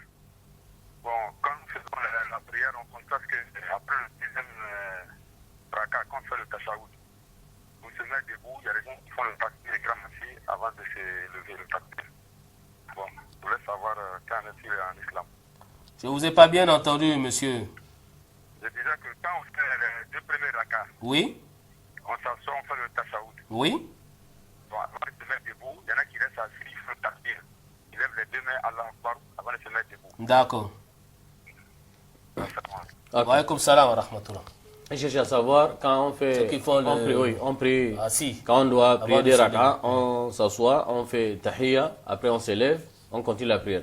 Mais avant de se lever, on constate certains frères, ils lèvent la main en étant assis avant de se lever. Ils lèvent d'abord la main. D'abord, ici, je tiens à rappeler, le prophète sallallahu alayhi wa sallam, lorsqu'il a dit Sallu kama ra'aytumuni usalli, priez comme vous m'avez vu prier. Donc, la manière que le prophète sallallahu alayhi wa sallam a prié, les compagnons qui ont transmis, ils nous ont transmis comment il a prié, parce que nous, on n'a pas vu. Il nous a dit, priez comme vous m'avez vu prier. Est-ce que nous, on l'a vu? On n'a pas vu. N'est-ce pas? Les formulations, il dit quoi? Priez comme vous m'avez vu prier. Il fait allusion à qui? À ses compagnons, n'est-ce pas? Mais ça nous incombe, nous aussi. Nous, on n'a pas vu. Donc, qui nous ont transmis maintenant la manière que le prophète a prié, c'est les compagnons. Donc, les compagnons qui ont rapporté les hadiths qui sont authentiques, ils sont au nombre de 30 à 31 compagnons qui ont montré comment le prophète a prié. Donc, chacun, il montre ce qu'il a vu. Donc, ceux qui ont rapporté, tel que Malik ibn al-Huwairis, il a rapporté, il a dit, quand il est assis, avant de se lever, c'est-à-dire après le premier tahiyya, avant de se lever, il lève la main, c'est Malik ibn al-Huwairis, il a vu et il a rapporté. Et c'est authentique. Il y a d'autres aussi qui ont vu comment il a prié, il n'a pas levé. Ils n'ont pas rapporté. Donc, chacun rapporte ce qu'il a vu. Donc, ils sont au nombre de 30 à 31. Chacun rapporte de la manière qu'il a vu. D'autres, ils ont dit non, on doit lever la main seulement à 4 endroits. Premièrement, takbiratul ihram. Deuxièmement, lorsqu'on descend dans les rukus. Troisième, quand on lève des rukus. Quatrième, quand on est déjà debout de la deuxième raka. Voilà, il y a 4 endroits. Deuxième raka. D'autres aussi ont rapporté, ils ont dit chaque lever, chaque descente. À chaque fois que tu te lèves, même tu es assis pour faire le sujoud, Allahu Akbar, tu lèves. Même quand tu te lèves, même quand tu te lèves des sujoud, tu dis Allahu Akbar. Tu vas descendre dans le sujoud. Donc ils ont dit chaque lever et chaque descente. Donc comme je disais, toutes ces formulations-là, ça a été rapporté, c'est authentique. Quand tu es assis, après le tashahhud, avant de te lever, tu vas d'abord lever les mains. Ça fait partie de la sunna. Parce que Malik ibn Huwairis, il a dit c'est comme ça que j'ai vu. L'autre, il a dit non, moi j'ai vu, il ne lève pas les mains en étant assis. Quand il est debout d'abord, il lève la main. Tout est rapporté par les prophètes sallallahu alayhi wa sallam. Comme je vous ai dit, ils sont au nombre de 31. Chacun, il a essayé de rapporter, il a essayé de montrer comment les prophètes, il a prier. Donc, tantôt il fait comme ça, tantôt il ne fait pas comme ça, et tout ça fait partie de la sunna de notre prophète, sallallahu alayhi wa sallam. Sallallahu alayhi wa sallam. Allô? Allô? Salam alaikum rahmatullah. Wa alaykum salam wa rahmatullah. C'est monsieur? Oui, c'est monsieur Idriss. Oui, monsieur Idriss, votre question.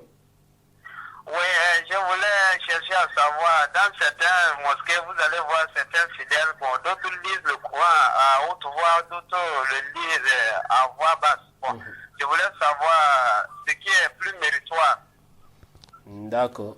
Ce qui est plus bon, de ne pas lever la voix trop fort pour embêter aussi les autres. Parce que la mosquée, c'est un lieu public. Chacun est venu chercher l'apaisément. Chacun est venu chercher se recueillir devant Allah. Chacun est venu se consacrer dans l'adoration. Donc, si toi, tu lèves la voix, peut-être il va embêter les gens. Les autres, moi, personnellement, moi, je parle de moi-même. Si quelqu'un à côté de moi, il est en haute voix, je me déconcentre. Allahu Akram. Naam. Alhamdulillah, I'm very happy to hear you people speaking English. It has been long I have been watching your program. Thank you, my sister. No, thank you, my sister. Speak English. Thank you, my sister. That's our way. You have to translate for you. No. And I wish you all the best. May Almighty Allah reward you for your work. Thank you. Thank you. I want to ask a question, please. Yes. What is the last time for praying Salatul Tarawih? So bring Salat Tarawih. The last time. Maybe the last time in the night. Okay, the Imam will answer. There is not. No, okay. There is not any last time for Salatul Tarawih. Salatul Tarawih is starting from Isha time. Isha time is around 7 past 35, 7 past 40. You can start to pray the Isha. After that, you can continue to pray Salatul Tarawih until to come in the evening time, like 1 o'clock, 2 o'clock. All this time is allowed to pray the Tarawih. Inshallah, God will accept it, your prayer, Inshallah. Amen. Voilà, il demandait s'il y avait un temps limite pour les prières de Tarawih et l'imam a répondu que ça commençait à partir de 19h30, donc la prière d'Isha jusqu'à. C'est ici et là-bas. J'étais embrouillé déjà. Allô? Wa alaykum salam wa rahmatullah. Alors, j'avais un problème. C'est qui? C'est monsieur? Monsieur Yaya. Monsieur Yaya, oui, vous avez un souci? Oui. Oui, on vous écoute. Donc, quand j'étais jeune, j'ai fait l'enfant dehors avec une fille en mariage. Mais pourquoi tu as fait l'enfant dehors, monsieur Yaya? Oui, la question? C'était la jeunesse. Bon, maintenant,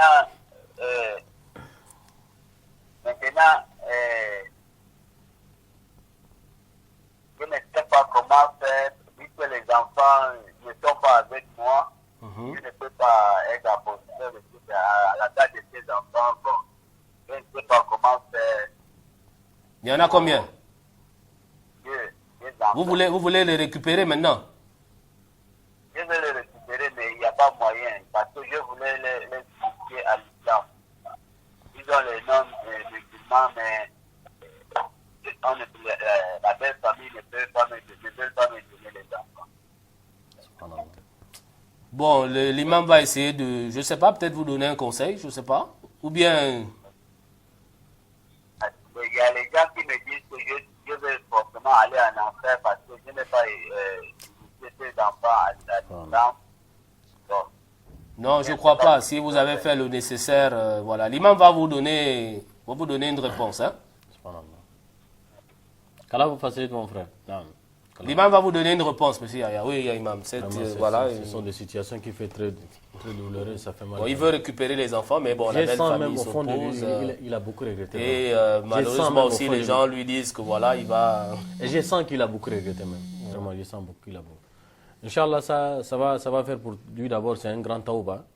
Et d'abord, s'il n'y a pas une possibilité de récupérer ces enfants-là, pour leur éduquer dans le chemin de la droiture qui est l'islam, les moindres choses qu'il peut faire, il n'a qu'à beaucoup prier pour ces enfants-là. Et puis peut-être essayer il de va rentrer chercher, en contact avec eux, même rentrer, s'il ne les récupère très pas, bien. peut-être voilà. Peut-être la manière qu'il est venu récupérer les enfants, il était un peu vulgaire ou bien il était un peu dur. C'est comme s'ils ont compris qu'il va arracher complètement ces enfants-là. Il va essayer de changer les méthodes. Il va essayer de changer les méthodes, d'être gentil avec la famille là, que la famille peut l'accepter de temps en temps. Même Ils peuvent avoir, visites. de temps en temps, les enfants peuvent venir dormir chez lui. Voilà. Tout ça là. Et c'est comme ça qu'on peut récupérer les enfants là, en leur inculquant maintenant des bonnes manières. Si lui-même il s'est senti comme ça, les enfants là sont en train de se perdre comme ça, il peut changer déjà les méthodes, comment faire en sorte que les enfants là peuvent l'aimer. Et une fois que les enfants là l'aiment maintenant, il peut maintenant déjà éduquer les enfants là de la manière que lui il veut. Parce que les enfants, c'est facile à les détourner parce qu'ils sont encore enfants, ils sont encore mineurs. Et donc quand le papa il est trop gentil, ils vont dire non, ce que papa fait, c'est ça qui est bon. Et si les enfants décident, bon, c'est une manière, mais qu'Allah lui pardonne. Tout vraiment. à fait. Au cas échéant, il faut lui donner un conseil. Il y en a qui disent que voilà, il va aller en enfer. Et cas échéant, bon, pour aller à l'enfer, d'abord, on ne peut pas prononcer comme ça pour dire toi tu vas aller à l'enfer. D'abord, le péché qu'il a commis, c'est vrai, c'est un grand péché qui est la fornication. Cette fornication a amené maintenant les enfants. Les enfants, ils sont innocents, ils n'ont rien à voir. Les enfants, ils sont innocents. Et lui-même, selon sa parole qui vient de dire, je sens que vraiment au fond de lui, il y a un regret déjà. Il a regretté, il n'a qu'à seulement demander beaucoup pardon à Allah. Allah va lui pardonner. Rien ne peut l'empêcher de rentrer au paradis. S'il est mort sincèrement avec la repentance. Salam alaikum. Donc, essayez aux frères, essayez de ne pas être un peu dur avec ces gens de frères. De dire que tu vas aller direct à l'enfer. L'enfer, ce n'est pas dans la main de quelqu'un. Le paradis n'est pas dans la main de quelqu'un. Ne dites pas que non, tu vas aller à l'enfer comme ça directement. Et si après ça, je vais donner une histoire concernant cette affaire-là, Inch'Allah. D'accord. Allô? Assalamu alaikum. Wa alaikum salam wa rahmatullah. Oui, j'ai une petite question là. Oui. Quelqu'un qui a des problèmes, qui part prendre un prêt intérêt. Est-ce que dans la religion musulmane, prêt intérêt, c'est interdit ou bien c'est autorisé? Ça, c'est pas une petite question de... L'imam va répondre. Donc, ici, pour les frères qui ont l'habitude de dire à tel ou tel frère parce qu'il est égaré, il est dans les mondes, toi, tu vas aller à l'enfer. Est-ce que toi-même, tu es sûr que tu vas au paradis d'abord avant de dire que tu vas... L'imam Abi Daoud, il a rapporté l'un des hadiths dans son Sunan. Il a dit qu'il y avait des amis. L'autre, il est dans le mauvais chemin, en fait. Il est égaré. Il est dans l'insouciance. Et l'autre, il s'est soumis. Il est dans le bon chemin. Il a mal de voir son frère de faire la désobéissance. Il n'est pas dans le bon chemin. Il ne prie pas. Il est vraiment égaré. Et donc, il parle à ses frères-là. Les frères n'écoutent pas. Tellement qu'il est fâché, il a dit, bon, toi, tu vas aller à l'enfer. Il a dit, Wallah, toi, là, Allah va te jeter dans l'enfer de l'enfer. Et ils sont morts tous les deux. Quand ils sont morts tous les deux, Allah les a fait ressusciter. Il a dit à celui-là qui a dit à son frère que tu vas aller au feu, il a dit, le feu et le paradis, c'est dans ta main. Ou bien toi, tu as contribué dans mon royaume ou bien quoi. Tu vas attribuer le feu comme ça à quelqu'un comme ça, ou bien tu vas attribuer le paradis comme ça à quelqu'un. Donc toi, comme tu as essayé de prononcer dans mon pouvoir, toi tu vas aller au feu, et lui là, il va aller au paradis. Donc vous n'avez pas le droit de dire à la personne, toi tu vas au feu directement. Il faut dire qu'Allah te guide. Il faut dire qu'Allah te pardonne. Si tout ça là, tu ne peux pas, et tu aimes la personne, prie pour lui, pour qu'Allah lui fasse sortir de cette situation-là. Allô? Est-ce qu'on a répondu à la question tout le temps de qui va, si vous allez faire des prêts par intérêt? Oui. Wa alaikum salam wa rahmatullah. Oui, mon frère.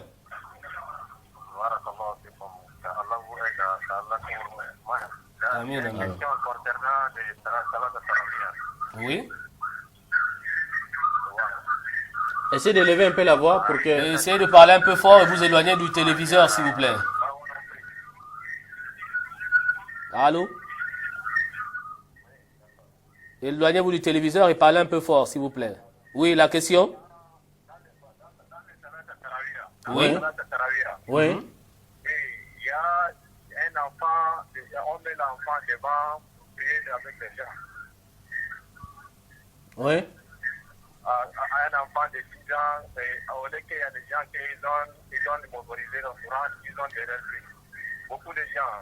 Mais ça, est-ce que ça va partir des bonnes choses? C'est ça que nous voulons voir. Ok, d'accord. Pour répondre aux frères qu'il a des soucis, il a des problèmes, il va aller prêter maintenant l'argent à la banque ou bien avec des frères qui se passent un peu partout au quartier. Tu vas aller prendre 100 000, à la fin du mois tu rembourses 200 000. Ça, c'est au départ, c'est haram. C'est haram. Moi-même, personnellement, je n'ouvre pas la porte de ceux-là qui disent, lorsque tu tombes dans un problème, c'est-à-dire d'oroura, tu es coincé, il n'y a pas d'autre échappatoire, donc tu peux aller faire ça. Non, il faut d'abord fermer cette porte-là dès le départ pour aller prêter l'argent avec intérêt. Ça, c'est de l'usure. Et l'usure fait partie des péchés dévastateurs. L'usure fait partie des grands péchés capitaux. Donc, il n'y a pas, parmi les péchés qui existent dans le dunya là, il n'y a pas un péché qu'Allah a promis de déclarer la guerre à la personne si ce n'est que l'usure.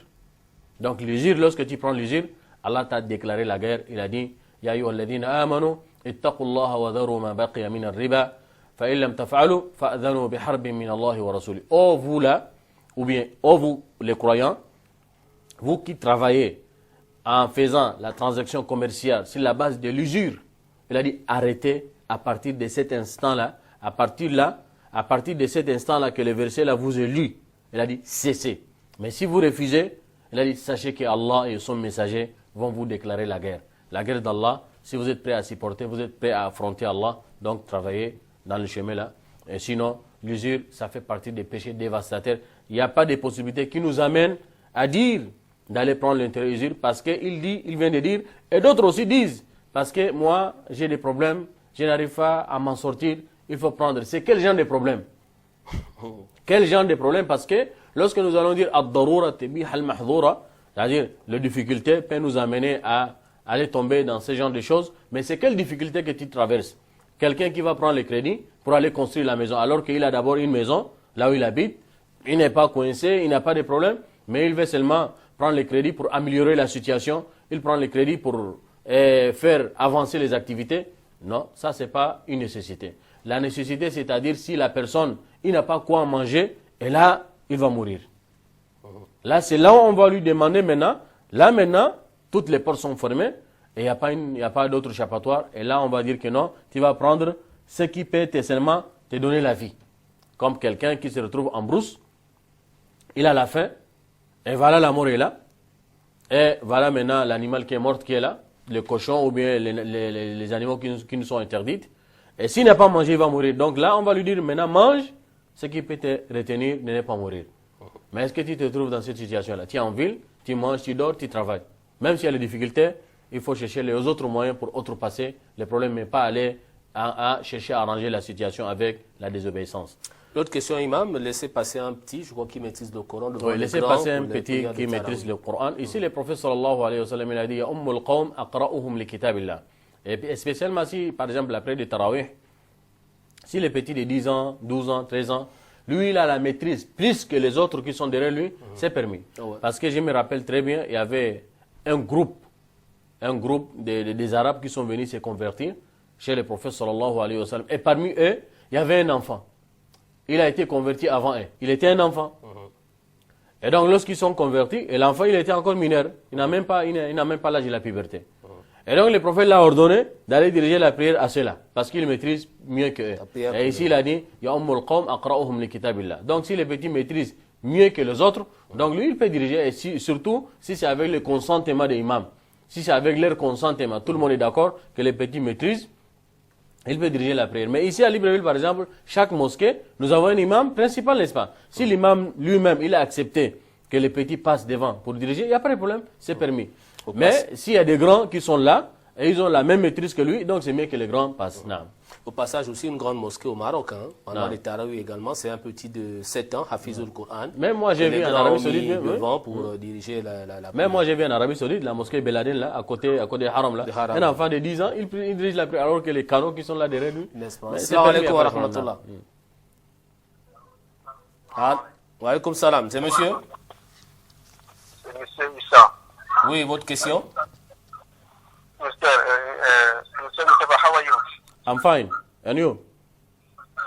Là, l'imam a ouvert la porte de l'anglais, là, Ahmed, c'est compliqué. I want only your number to call you after, you know? Okay, no problem. You can take it. 07393938. 07393938. You can call me anytime, no problem. No. Thank you. Voilà, Dieu merci. Lui, il a simplement pris le numéro de l'imam. Il va appeler ultérieurement. Un autre intervenant. Allô? Oui, salam. Wa alaykoum salam wa rahmatullah. C'est monsieur? Oui, c'est Ousmane Diko, au Cameroun. Monsieur Non. Ousmane, oui, votre question? Au Cameroun, oui. J'ai juste que les questions que tu as parlé sur le site là. Mhm. Si tu as les places à vendre, maintenant la propriété des places, il veut te quitter à ton place. Comment?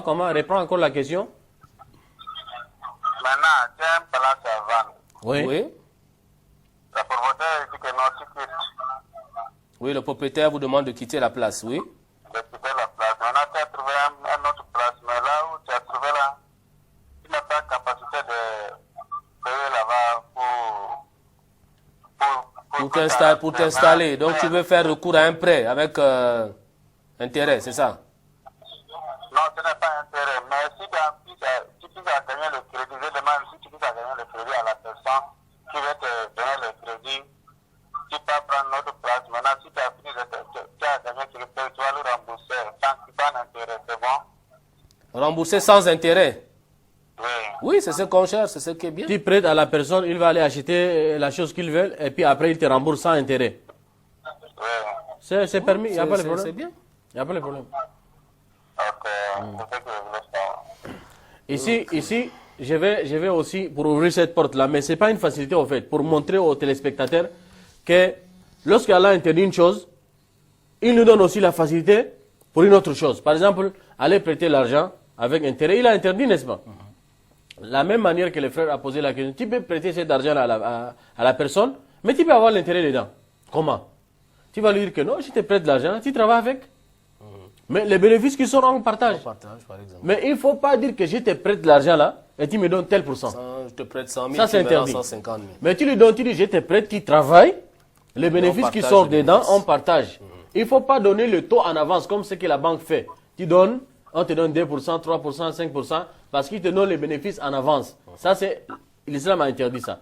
Mais si tu dis tu travailles, ce qui va sortir après trimestre, après semestre, après an, les bénéfices qui sortent là, on partage. Tu as 50%, j'ai 50%, tu as 20%, j'ai 40%. C'est permis. Mais il ne faut pas donner seulement le taux de l'intérêt en avance. C'est ça qui est interdit. Allô, salam alaikum. Oui, quasiment avant-dernier intervenant, avant la pause pour la rupture du jeûne. Ahmed, je crois qu'il est prêt là-bas du côté de la régie. Oui, votre question, madame, c'est madame? Oui, je vais poser une question par rapport à une sœur. Oui. Bon, on l'a mariée au pays pour envoyer ici et elle est venue avec d'autres sœurs aussi. Et il paraît en route, elle a fait des choses pas possibles. Et nous, on est au courant. Est-ce que c'est possible de lui demander ou de laisser parce que ça se passe dans leur quartier et le mari est là-bas et la sœur qui a parlé de ça est aussi dans le quartier. Comment ça? Des choses pas possibles. Bon, elle a forniqué en route, pourtant l'envoyer en mariage ici. Ok. D'accord, Et l'imam va répondre. Ok, merci. Et si l'islam nous demande, le prophète sallallahu alayhi wa sallam nous demande de couvrir les défauts des autres, en fait. Il a dit, il a dit, celui qui couvre les défauts des autres, Allah va couvrir aussi ses défauts le jour de Yawm al-Qiyamah. Si par exemple, en route, elle a fait la fornication, comment vous avez su ça? Et même si on vous a appelé en route, voilà ce que votre sœur a fait. Alors qu'elle va chez vous en mariage, voilà ce qu'elle a fait. Ici, si vous êtes vraiment sage, il faut couvrir. Pour ne pas faire en sorte que jusqu'à ce que le mari va comprendre. Si le mari ici, là, il attend sa femme, elle est en train de venir, et vous êtes en train de murmurer, et il a appris qu'elle a forniqué en route, n'est-ce pas, vous avez participé à gaspiller son foyer? Il faut couvrir. Et c'est ça que l'islam nous demande, de couvrir les défauts des autres. Même avec WhatsApp, Facebook, là, c'est compliqué. Il faut couvrir. C'est ça, l'islam nous demande d'avoir de bons comportements. Et d'abord, l'islam ne se base pas sur les on-dit. Est-ce que vous êtes sûr? Parce que la fornication, là, c'est pas quelque chose qu'on peut coller à la personne facilement comme voilà, ça. Il faut des Ça, preuves ce sont aussi les et choses tout ça. trop difficiles. Et les conditions pour réunir jusqu'à ce que vous allez inculper quelqu'un qui a fait la fornication, c'est pas facile. Si on vous demande, vous ne pouvez pas. Vous ne pouvez jamais même. Je ne peux pas dire que vous ne pouvez pas. Vous ne pouvez jamais. Parce que l'islam vous demande 4 témoins. Et ces 4 témoins-là doivent voir l'homme est déjà sur la femme. Il est en train de faire l'acte. Vous pouvez faire ça. Même si c'est le 3 en vie, le 4e n'a pas vu. L'islam ne se base pas dans ça. Et même si vous les avez vus nus, seulement comme ça, l'islam ne se base pas dans ça. Donc, pour dire à la personne que lui, il a forniqué comme ça parce que vous avez écouté et vous n'étiez même pas présente. Et donc, ce n'est pas une bonne chose, ce n'est pas une bonne manière que les musulmans doivent se comporter par ce comportement. Et plus forte raison que de chercher à faire des chantages, de couvrir au lieu de couvrir votre sœur et de lui aider même à garder son foyer. Ne soyez pas la cause pour la destruction de ce foyer-là. Allô, dernier intervenant avant la pause. Oui, wa alaykoum salam wa rahmatullah. Rapidement, votre question. Je voulais demander quelque chose par rapport au usage des intérêts là. Il y a des fois, par exemple, si je prends une exemple, si on cultive par exemple le date, au moment où ce n'est pas arrivé le moment de cultiver le date là, je prends un exemple. Quelqu'un vient te voir, bon, ce que tu lui donnes l'argent, par exemple, le date, au moment de culture, le date là, il te rembourse, par exemple, le panier de date. Oui, avant la récolte. Oui. Bon, est-ce que tu peux, l'argent que tu lui donnes là, par exemple, tu peux lui donner 15 000, au moment de cultiver le date là, il vient te donner le panier de date. Oui, ça c'est permis. Au moment là, on vend le panier, par exemple, à 5 000, et tu l'avais donné 2 000. Il y a un peu de... Ça c'est permis, On appelle ça le khars, ça c'est permis. Non.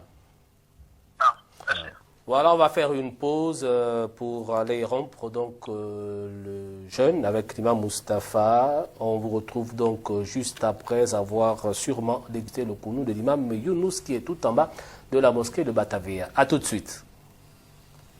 Bismillah ar-Rahman ar-Rahim, alhamdulillah. Wassalatu wassalam ala rasulillah wa ala alihi wa ashabihi wa man wala wa ba'd. Assalamu alaikum wa rahmatullahi wa barakatuhu, chers téléspectateurs de Nour TV.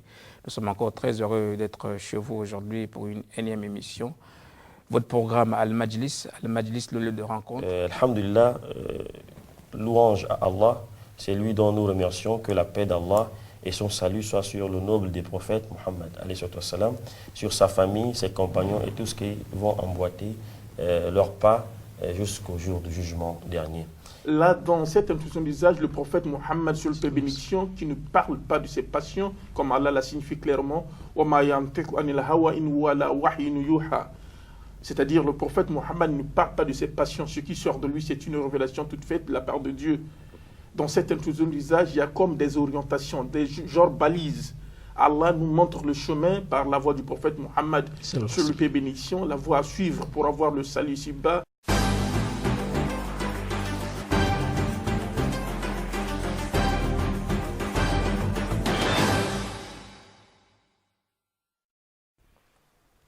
Assalamu alaikum wa rahmatullahi wa barakatuhu. Nous sommes de retour dans votre émission Al-Majlis, le numéro 04 90 30 90, encore 10 minutes.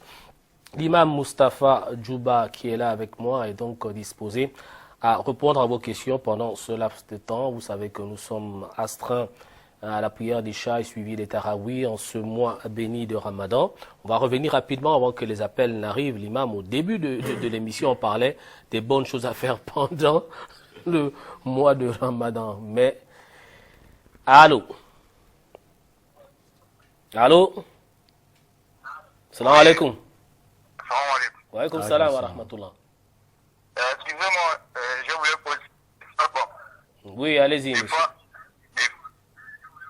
Des fois, à la mosquée, je vois certaines personnes, en tant que l'imam commence à dire assalamu alaikum wa rahmatullah à la main droite, et la personne a déjà fait les deux côtés, et vous, je ne sais pas si c'est comment à ce niveau. Ok. Dès qu'un imam commence à dire assalamu alaikum wa rahmatullah, côté droite, on voit certains frères, ils ont déjà fini assalamu alaikum wa rahmatullah, assalamu alaikum wa rahmatullah. Effectivement, ça ne gaspille pas leur prière, mais pour le bon accomplissement de leur prière, qu'ils doivent attendre d'abord l'imam finit avec la désalitation, avec les deux salutations avant qu'ils se salissent. Mais si l'imam a déjà fini la première salutation, ils ont déjà fini leur prière correcte parce que la première salutation, c'est celle-là qui est rokun, c'est celle-là qui fait partie de la prière. Mais s'ils ont sali avant l'imam, c'est là où il y a un problème. Mais si l'imam a fini déjà de faire la première salutation, Et ils l'ont suivi, il n'y a pas de problème, leur prière elle est correcte, elle est juste. Non. Ils ont salué avant l'imam, il y a un problème. Si avant l'imam, il n'y a pas la prière. Si avant l'imam, il n'y a pas la prière. Salam alaikum wa rahmatullah. Salam alaikum. La personne est partie. Donc je disais, voilà, les œuvres, les bonnes pratiques, mais un autre revient automatiquement. On a du mal à développer le thème d'aujourd'hui. Wa alaikum salam wa rahmatullah. C'est monsieur? Monsieur Mohamed Ibrahim, votre question? Mon question, c'est quand on est en train de prier le Jama, Oui. Bon, si l'imam a fait des rakats, parce que c'est le nafila, s'il fait des rakats, là où il doit dire assalamu alaikum, il se rêve encore pour amener 3 rakats. On a dit subhanallah.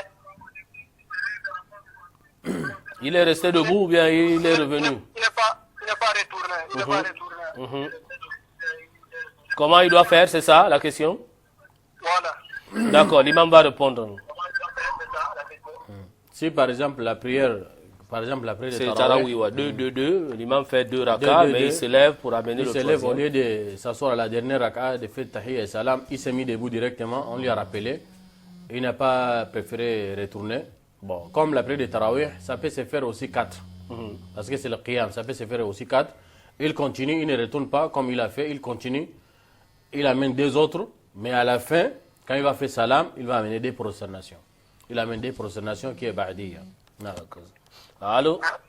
Allô? Salam alaikum. Alaikum salam wa barakatuh. C'est madame? C'est Madame Aïcha. Aïcha, oui, votre question? Oui, je voulais me renseigner là. Mhm. Si vous avez les dons à remettre aux musulmans, Madame Aïcha, éloignez-vous de votre téléviseur, s'il vous plaît. si vous avez le don Oui, des présents pour aller remettre aux sœurs musulmanes, oui. est-ce que c'est normal de faire la distinction entre les chrétiens et les musulmans pour le partage de ces dons-là Est-ce que c'est le faire pendant là? le mois de carême là? C'est destiné, Vous avez dit que c'est vous. vous avez dit que vous donnez aux sœurs musulmanes, non? Mais je n'ai pas donné, parce que dedans là-bas, il y a des chrétiens aussi qui viennent s'associer avec eux pour vouloir prendre. D'accord, l'imam va répondre. Ok, bon, salam alaikum. Wa alaikum salam wa rahmatullah. Si vous avez bien compris, vous allez. Voilà, elle va aller faire un don à des sœurs. Elle mélange un peu à des sœurs. Et dans ces sœurs-là, il y a les musulmanes et des chrétiennes. Ouais. Comment faire pendant le mois de Ramadan? Donc, elle Est-ce qu'il d'abord. faut faire la différence? Il faut d'abord définir les priorités. Tu commences d'abord par les musulmans. Ensuite, maintenant, s'il y a le reste, tu peux leur donner aussi après problème. C'est pas particulier. Mais tu vas d'abord définir les priorités. Tu vas d'abord donner d'abord aux musulmans. Tu commences par eux d'abord. Si ça reste maintenant, tu peux donner aussi aux non-musulmans. Il n'y a pas de problème. Non. Salam alaikum. Salam alaikum. Wa alaikum salam wa rahmatullah. Pardon? Oui, salam alaikum. Wa alaikum salam. Je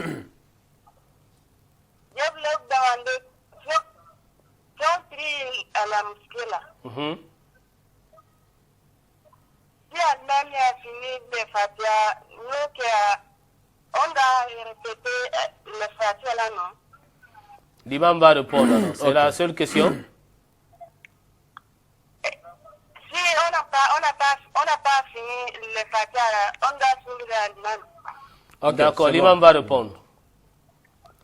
Si par exemple l'imam il a fini la Fatiha, il vous a donné un petit temps que vous pouvez réciter la Fatiha derrière lui, c'est une bonne chose, vous allez réciter. Mais s'il n'a pas donné le temps, il a fini seulement son Fatiha, il a enchaîné directement la lecture. Donc c'est mieux de se taire et écouter comme Allah a dit وَإِذَا قُرِئَ الْقُرْآنُ فَاسْتَمِعُوا لَهُ وَأَنصِتُوا لَعَلَّكُمْ تُرْحَمُونَ. Lorsqu'on lit le Coran, taisez-vous attentivement et écoutez. Donc s'il ne vous a pas donné un petit temps, vous allez vous se taire et écouter la lecture des imams. Non. Allô? Allô? Salam alaikum. Wa alaikum salam wa rahmatullah. C'est monsieur? Non. Bonsoir. Oui. Bonsoir, c'est monsieur? C'est M. Yacouba. Oui, monsieur Yacouba, votre question? Excusez-moi, je veux juste savoir Oui. Ça va, quand on fait le carré le matin, après la prière, on peut encore se brosser avec le pâte. Ok. L'imam va répondre. Oui, quelqu'un qui est en carême, il est en jeûne, il se réveille le matin 7h, 8h, je ne sais pas, 9h, 10h.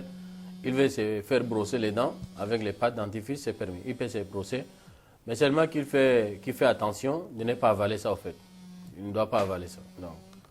C'est permis de se brosser avec la pâte. Allô? Alaykoum salam wa rahmatullah. C'est monsieur? Monsieur Hamid, oui, votre question? Oui, je voulais une explication, une petite explication à la femme. Oui, bon, je suis un homme marié. Je voulais savoir que couper les carèmes avec ma femme, mes enfants à la maison avant d'aller faire les tarouis, et couper à la mosquée, c'est quel, couper à la mosquée et faire les tarouis avant de rater, c'est quel qui est meilleur? L'imam va répondre. Ça dépend. Tout est permis, mais de couper avec la famille et se rendre à la mosquée, c'est ça qui est bon. Mais si de couper aussi avec les frères à la mosquée, à l'harmonie, tout ça là, ça fait vivre aussi, c'est pas mal. Mais si par exemple la famille là-bas se sent seule, donc c'est mieux de rester avec la famille, couper avec la famille et de venir maintenant prier à la mosquée. Souvent on oublie souvent la famille aussi pendant non, il faut, si la famille se sent seule, par exemple moi-même, souvent on me taquille comme ça, là, il faut venir couper à la maison de temps en temps, donc je fais un peu l'équilibre au fait. Tantôt à la mosquée, on a les charges à la mosquée, tantôt à la maison, pour mettre un peu l'équilibre. Assalamu alaikum. Alaykoum salam wa rahmatullah wa barakatuh. C'est monsieur? C'est monsieur Bansé. Oui, votre question, monsieur Bansé? Ma question, c'est les jours de vendredi. J'ai constaté qu'il y a certaines mosquées qui font de l'azan une fois pour faire le koutouba. Il y a aussi certaines mosquées qui font 3 fois de l'azan. Et donc l'imam fait le koutouba. Bon, là, je ne sais même pas pourquoi. Les autres font 3 fois, les autres font 1 fois. Mais pourquoi vous avez oublié de dire aussi ceux qui font 2 fois là? C'est pourquoi j'aimerais savoir si l'imam peut éclaircir un peu. Ok. D'accord. Pour ceux qui font l'adhan le jour de vendredi, qu'une seule fois, l'imam va monter sur le mimbar, ça fait partie de la sunna. Parce qu'à l'époque du prophète sallallahu alayhi wa sallam, on faisait qu'adhan une seule fois. Lorsque le prophète sort, avant de monter sur le mimbar, c'est là où le muezzin il appelle, le prophète il prend la parole. C'est ça qui était la sunna du prophète sallallahu alayhi wa sallam à son époque et à l'époque d'Abu Bakr. Et les 10 ans et 6 mois de Omar aussi, c'est la même chose. Jusqu'à on est venu à l'époque de Uthman, radiyallahu anhu, c'est là où maintenant les musulmans ils sont devenus nombreux. Les gens ils sont tombés dans certaines distractions, ils sont tombés dans l'insouciance. Les marchés maintenant, il y a beaucoup de gens. Donc les gens désistent maintenant les vendredis. Ousmane maintenant, il a initié maintenant le deuxième appel. Ce qu'on peut appeler maintenant aujourd'hui, premier appel. Mais Ousmane, quand il a fait, il a envoyé maintenant son muezzin au marché d'aller appeler au marché. Il part vers 11h ou bien 10h comme ça. Si on prie par exemple à 13h, le muezzin maintenant, le premier appel, il va maintenant au marché. Ousmane l'envoie au marché vers 10h, 10h30, 11h par exemple. Il n'y a pas l'heure à leur époque, mais on estime au fait. Il appelle au marché pour rappeler aux commerçants là qu'aujourd'hui c'est vendredi. Quand le muezzin vient appeler au marché, donc tout le monde se précipite maintenant d'aller à la maison, s'apprêter et venir au vendredi. Et c'est ça qui a été maintenant basé dans ça là, on continue dans ça là. Donc on va considérer ça c'est sunna de Ousmane. Maintenant ceux qui pratiquent la sunna des prophètes sallallahu alayhi wa sallam, ils ont dit non, on va suivre seulement ce que le prophète a fait, donc ils se limitent seulement par les premières azan. Mais est-ce que c'est interdit aussi de ne pas faire les azan de Ousmane comme actuellement nous faisons des azan? Ça fait partie de la sunna des prophètes parce que le prophète il a dit suivez ma sunna et la sunna des 4 compagnons là. Donc si Ousmane il a fait ça, il a fait ça en connaissance de cause. Les musulmans ils sont dans l'insouciance, il a fait ça en guise de rappel. Donc notre temps de maintenant aussi, il y a des musulmans qui sont insouciants. C'est pas aussi de faire les premiers appels et de faire mais le troisième appel ça c'est shad. De faire 3 appels avant le khutbah, ça fait partie des grands bid'a, c'est pas bon. Non. Salam alaikum. Wa alaykoum salam wa rahmatullah. C'est monsieur? Monsieur Silla. Oui, monsieur Silla, votre question? Mon question c'est quand on fait la prière de Maghrib, tu as fait des raka. Tu fais les tahiyya. Non. Tahiyya, est-ce que tu as oublié de faire le salam avant de faire le troisième maraka. Qui a fait salam? Oui, tu fais taïa, tu fais salam avant de faire le troisième maraka. Parce que moi, ça m'arrive souvent, quoi. Je sais pas après qu'est-ce qu'il faut faire, quoi. Ouais, si c'est arrivé comme ça, on appelle ça Noqsan. Donc, si ça t'est arrivé comme ça, la prière de Maghrib ou bien la prière de Zuhur, par exemple, 3 rak'a ou la prière de Zuhur, 4 rak'a. Après, deuxième rak'a, seulement tu as fait tahiyya, tu as oublié de faire salam. Ça a arrivé aussi au prophète sallallahu alayhi wa sallam. Tu as oublié ou tu as fait le salam? Il a oublié, il a fait salam. Il dit qu'il fait le salam avant de mettre le troisième rak'a. Mais c'est ça, il a oublié, n'est-ce pas? C'est l'oubli qui lui amène de faire le salam, n'est-ce pas? Donc, il a oublié, au lieu de se mettre debout après tahiyya, amener le troisième rak'a. Donc, il a oublié de faire salam. Ça a arrivé aussi à l'époque du prophète. Il a fait des rak'a. Au lieu de se mettre debout, continuer la prière, il a fait salam. On lui a rappelé, est-ce que la prière a été raccourcie? Il a dit non. On lui a dit, mais on a prié seulement que 2. Il est venu, donc toi aussi, si tu as fait salam comme ça, tu reviens, tu amènes la rak'a. Si c'est Maghrib, tu amènes troisième, tu fais salam et tu amènes encore des prosternations et tu fais salam. Si c'est la prière de Zohr aussi, tu amènes les 2 rak'a qui est resté là, tu fais salam et tu amènes encore des prosternations et tu fais salam. C'est comme ça qu'on répare. Ça, c'est une erreur, mais cette erreur-là, il est réparable, en fait. Allô? Allô, salam alaikum. Alaikum salam, Adja. Je voulais savoir le nom Mohamed Faroudoudine, qu'est-ce que ça signifie? Les Mohamed Faroudoudine. Mohamed Farouk Faroudoudine. Shamsuddin. Faroudoudine. Non, c'est pas bien clair. Il faut que je vais bien comprendre pour donner. Faroudoudine. Farouk Unzil. Mohamed comment? Mohamed Faroudoudine. Faroudoudine. Fardouddin. Hein? On ne comprend pas bien le nom, Adja. Mohamed Faroudoudine. Farouk et puis quoi? Fardouddin. Faroukoudine. Fardouddin. Je vais essayer de lui donner plusieurs alternatives aussi. Je lui réponds de plusieurs manières. Oui. Allô, oui. Oui, salam alaikum. Votre question? Mon question, c'est s'il y a un imam. S'il y a un imam. Voilà, imam qui est bon. Je ne sais pas, imam qui est en train de faire prier seulement là, bon, tu n'es pas confiance à lui, bon, il n'y a pas d'attendue en vous. Bon, je voulais savoir si c'est bien de prier derrière lui, mais si c'est pas bien de prier derrière lui. D'accord, on va répondre. Un imam, vous êtes en discordance avec lui, vous n'entendez pas bien. D'abord, c'est votre imam, c'est votre guide spirituel. Vous devez le respecter, mais je ne sais pas, il y a des petits problèmes qui se passent. La prière n'a rien à voir. S'il remplit les conditions de la prière, il mérite. Vous pouvez prier derrière lui. Cherchez à vous réconcilier aussi avec votre imam. Et il faut se réconcilier avec l'imam, c'est votre guide. Il a déjà pris la responsabilité de votre prière. Donc, vous avez intérêt d'avoir la paix avec lui, en fait. Mohamed Faroukoudine, je ne sais pas. Bon, la sœur, elle demande Mohamed Fardouddin. Si elle dit Fardouddin, je vais donner d'abord plusieurs réponses. Mohamed, on sait que ça sort de louanges, en fait. Le Mohamed, ça sort de louanges. Ça, c'est le nom de notre prophète, sallallahu alayhi wa sallam. Fardouddin, si c'est Fard, c'est l'obligation de la religion. Mais est-ce qu'on peut nommer quelqu'un Mohamed, Fardouddin, Mohamed, obligation de la religion? Ça, c'est à savoir. Maintenant, si ce n'est pas Fardouddin, Mohamed Faroukoudine, là maintenant, Mohamed, les discernateurs de la religion. Faroukoudine, c'est les discernateurs de la religion. Donc voilà, ça c'est les 2 manières que j'explique. Je ne sais pas, elle voulait dire Fardouddin ou bien elle voulait dire Faroukoudine. C'est quoi Faroukoudine? Donc si c'est Faroukoudine, c'est les discernateurs de la religion. Et ça là, peut-être on peut le dire.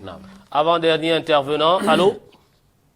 Allô, salam alaikum. Wa alaikum salam wa rahmatullah. C'est monsieur? C'est monsieur Amadou. Monsieur Amadou, votre question? Bon, mon question, il y a quelque chose qui ça me dérange, je voulais connaître. Bismillah. Bismillah. Bon, c'est la question de Anabla Moussa. Ah. La maman qui est quitté Misra, il est parti, c'est son oncle là, il a appelé la femme. Dès qu'il est quitté là-bas pour venir, c'est Pharaon. La femme est enceinte. Accoucher, l'enfant là, c'est un garçon ou c'est une fille ou le nom de l'enfant. L'enfant de qui? Moussa. L'enfant de Moïse. Quand il est parti prendre la femme chez Chouaï. Non. Il avait laissé l'enfant. Vous voulez connaître le nom de l'enfant? Je voulais savoir, l'enfant là, c'est un garçon ou c'est une fille? Pour l'enfant aussi, son nom. D'accord, l'imam va tenter de donner une réponse. À des aussi, Ma'oul Hayati. Hein? Ma'oul Hayat. Ma'ul Haya, naam. Ça se trouve où? Naam. Le temps de Tourkarmen. Oui. C'est le dé qui m'adresse, quoi. D'accord. Voilà. Le troisième. Oui? Annabla Nour. Naam. Dès que Dieu a dit pour faire le bateau. Naam. Il fait le bateau là, le bateau, le matin, dès qu'il vient seulement, il trouve le bateau là, l'eau mange tout. L'eau? Il trouve le bateau là, tout ça du cri. Bon, tu ne comprends pas bien le français là. Il trouve le bateau là, ça gaspille. Donc il a demandé Dieu, mais mon bateau là, pourquoi quand je suis à rentrer le bateau là, je trouve ça gaspille. Il a dit, il faut écrire, moi l'œil, pas l'œil. Le 4 l'œil là, c'est quel? Écrit quoi? 4G, l'œil là, on voit là, 4 l'œil là, il a dit qu'il faut écrire 4. Ok. La question c'est quoi? Ça c'est qui? Maintenant, la question c'est quoi? Hein? La question c'est quoi? Le bateau là, il a écrit quoi sur le bateau là? Ah, qu'est-ce qu'il a écrit sur le bateau? Ok, d'accord. Oui, au bord là. D'accord. On va prendre ça comme dernière question. Premièrement, Moussa alayhi salam, lorsqu'il avait tué quelqu'un parmi les enfants d'Israël, parmi les gens de l'Égypte en fait, à l'époque de Pharaon, il a eu peur, il est sorti. Quand il est sorti, il allait l'histoire dans Suratul Qasas, il est allé se réfugier quelque part. Après, il a trouvé les deux femmes, l'ont conduit maintenant vers Nabiullah Shuaïb, il lui a donné maintenant l'une de ses filles en mariage. Quand il a laissé maintenant la femme, il est parti maintenant rencontrer Pharaon, il a laissé sa femme enceinte. Il cherche à savoir la femme là, elle a couché quel sexe et quel est le nom de l'enfant là. Je ne connais pas, Allah Ta'ala ala wa alam. Ça, ce sont les histoires qui ne nous profitent absolument rien du tout. C'est mieux de connaître ce qui a un lien direct avec l'islam. Quelle chose qui peut gaspiller ma prière, quelle chose qui peut arranger la prière, quelle est la chose que si j'ai fait, je vais avoir un péché, je ne vais pas avoir un péché. Connaître l'enfant de Moussa là, ou ne pas connaître, est-ce qu'Allah va te demander pourquoi tu ne connais pas? Bon, ce n'est pas un exclu de ne pas connaître, on peut chercher, mais je ne connais pas le nom de l'enfant là. Moi non plus. Je ne connais pas aussi le sexe de cet enfant là. Deuxième question. Deuxième question. Un terme arabe que vous avez dit, Masrou, Misra. La deuxième question, ça m'échappe, mais je vais répondre d'abord. C'était un terme arabe que vous avez prononcé. Ça m'échappe, mais je vais répondre la troisième question. Peut-être la deuxième va me revenir dans la tête. La troisième question. Lorsque Nabiullah Nouh, il est en train de construire maintenant son bateau, quand il est en train de... Oui, deuxième question, je reviens. Il parle de Ma'ul Haya. Ma'ul Haya, l'eau de la vie. Il a dit l'eau de la vie là, c'est situé où? Il a parlé de l'histoire de Zulqarnain. C'est écrit nulle part à l'époque de Zulqarnain, il y a quelque chose qu'on appelle Ma'ul Haya. Mais s'il veut savoir le Ma'ul Haya, c'est situé où? C'est au paradis. Le Ma'ul Haya, l'eau de la vie, c'est situé au paradis. Le prophète sallallahu alayhi wa sallam a dit les musulmans qui n'ont jamais œuvré de bonnes œuvres dans ces mamans, ils n'ont jamais prié, ils n'ont jamais jeûné, ils n'ont jamais posé de bons actes. Jamais de leur vie. Mais ils sont musulmans. Comment ils sont musulmans? Les téléspectateurs peuvent s'interroger. Comment quelqu'un qui est musulman, il n'a pas posé des actes? Un musulman, il ne prie pas. Un musulman, mais je ne vous conseille pas de ne pas prier. N'est-ce pas? Un musulman insouciant, il est loin de la religion. Mais il a la kalima avec lui, avec la sincérité. N'est-ce pas? La ilaha illallah avec sincérité qui est avec lui. Donc le prophète sallallahu alayhi wa sallam a dit, Yawm al-Qiyamah, quand Allah va déjà juger les gens des paradis seront dans les paradis, les gens de l'enfer seront dans le feu de l'enfer. Après quelques années, Allah va venir encore dans le feu là, il va attraper quelques nombre de gens, il va leur encore pardonner et leur faire introduire dans les paradis. Quelque temps encore, il va venir. Troisième fois, quand il va venir, il n'y aura pas de bons gens, sauf les gens que je viens de dire tout à l'heure. Ils ont que la ilaha illallah seulement avec eux. Il n'y a pas d'autres actes, des bons actes. Et donc, le prophète sallallahu alayhi wa sallam, il a dit waqadin tuhushu. Donc, ils sont devenus comme les charbons. Ils sont devenus comme le feu déjà brûlé, c'est devenu comme les charbons. Ils sont waqadin tuhushu. Donc, Allah va les faire sortir. On va les maintenant jeter dans l'eau de la vie. Qu'il a appelé tout à l'heure Ma'ul Haya. On les fait sortir. comme des charbons comme ça, on les jette maintenant dans l'eau de la vie. Ils vont se faire ressusciter encore, ils vont se reconstituer. Ils vont devenir des personnes, des gens comme ça, on va leur pardonner. Donc c'est cette eau-là qui leur donne la vie. Et c'est cette eau-là que le prophète a appelée Ma'ul Haya. Après maintenant ils vont rentrer au paradis. Si tu veux chercher à savoir Ma'ul Haya, voilà les Ma'ul Haya que je connais. Nous, maintenant, allez, ça le bateau, il a dit lorsqu'il construit son bateau, à chaque fois qu'il construit, le lendemain quand il vient, il trouve le bateau est déjà gaspillé. À chaque fois qu'il vient, il trouve le bateau est gaspillé. Alors lui a dit de mettre 4 œils, 4 yeux, les yeux au fait. Les yeux. Donc il a dit de mettre dans les 4 coins. L'histoire, là, je ne sais pas d'où il a mené ça, mais il faut faire très attention parce qu'il y a des fausses histoires qu'on appelle al-Isra'iliyat, les histoires des bons d'Israël qui ne sont pas vraies. Et donc, ce que je connais, Nabiullah Nuh, quand il a construit son bateau, là, c'est pas moins de 500 ans. Pas moins de 500 ans, c'est 5 siècles. Donc, il plante des arbres, il prend des arbres là, il attend après 100 ans, 150 ans, quand les arbres grandissent, il coupe, il fabrique le bateau avec l'aide des anges. Et donc, si les anges descendent pour lui aider à construire le bateau, il n'est pas probable que le bateau, il est fait aujourd'hui, demain ça va se casser. Ce que je connais, Allah a dit dans Surat Hud, il a dit وَكُلَّمَا مَرَّ عَلَيْهِ مَلَأٌ مِّن قَوْمِهِ سَخِرُوا مِنْهُ قَالَ إِن تَسْخَرُوا مِنَّا فَإِنَّا نَسْخَرُ مِنْكُمْ كَمَا تَسْخَرُونَ. Donc il est en train de construire son bateau. La place où il est en train de construire le bateau, c'était des montagnes. C'était une place qui est sec, désert, sec même, il n'y a pas d'eau. Et donc quand il est en train de construire un bateau gigantesque, tellement grand comme ça, donc les mécréants lui sabotent. Quand on passe, on les néglige, on rit, on rigole. On dit mais toi tu es fou maintenant. Comment tu construis un bateau sur une montagne? Les bateaux on les construit à côté de l'eau. Et donc lui il leur dit si vous vous moquez de moi maintenant, il y aura un moment que moi je vais moquer de vous. Et donc quand il a fini de construire les bateaux sur cette place là, Allah a fait sortir l'eau de la terre et l'eau de la pluie et se sont croisés et c'est ça qui a fait l'eau et le bateau est nagé dedans. Mais il n'y a pas l'histoire qui va dire il a placé quelque chose là-dedans. Peut-être ça c'est israélien. Wallahu ta'ala ala wa alam. Subhanakallahumma bihamdik. Ashhadu an la ilaha illa anta astaghfiruka wa atubu ilayk. Voilà, chers téléspectateurs, nous vous donnons donc rendez-vous demain lorsqu'il sera 17h, Inch'Allah. Sur ce, nous vous disons à demain. Assalamu alaikum wa rahmatullahi wa barakatuhu. Merci à Ahmed Nziengi, à Lévi Luc derrière donc la baie vitrée, à Rachida et toute l'équipe technique de Nour TV. À demain, Inch'Allah.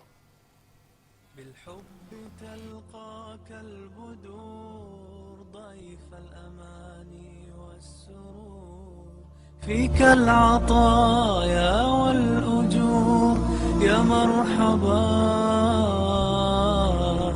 يا مرحبا زين الشهور. Jour après jour, amour nous d'amour, tes sourcils, bienvenue, meilleur de moi, bienvenue, bonheur et joie.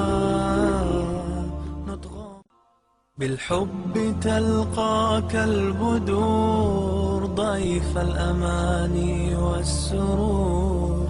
فيك العطايا والأجور يا مرحبا يا مرحبا زين الشهور. Jour après jour, amour nous d'amour, tes sourcils, bienvenue, meilleur de moi, bienvenue, bonheur et joie.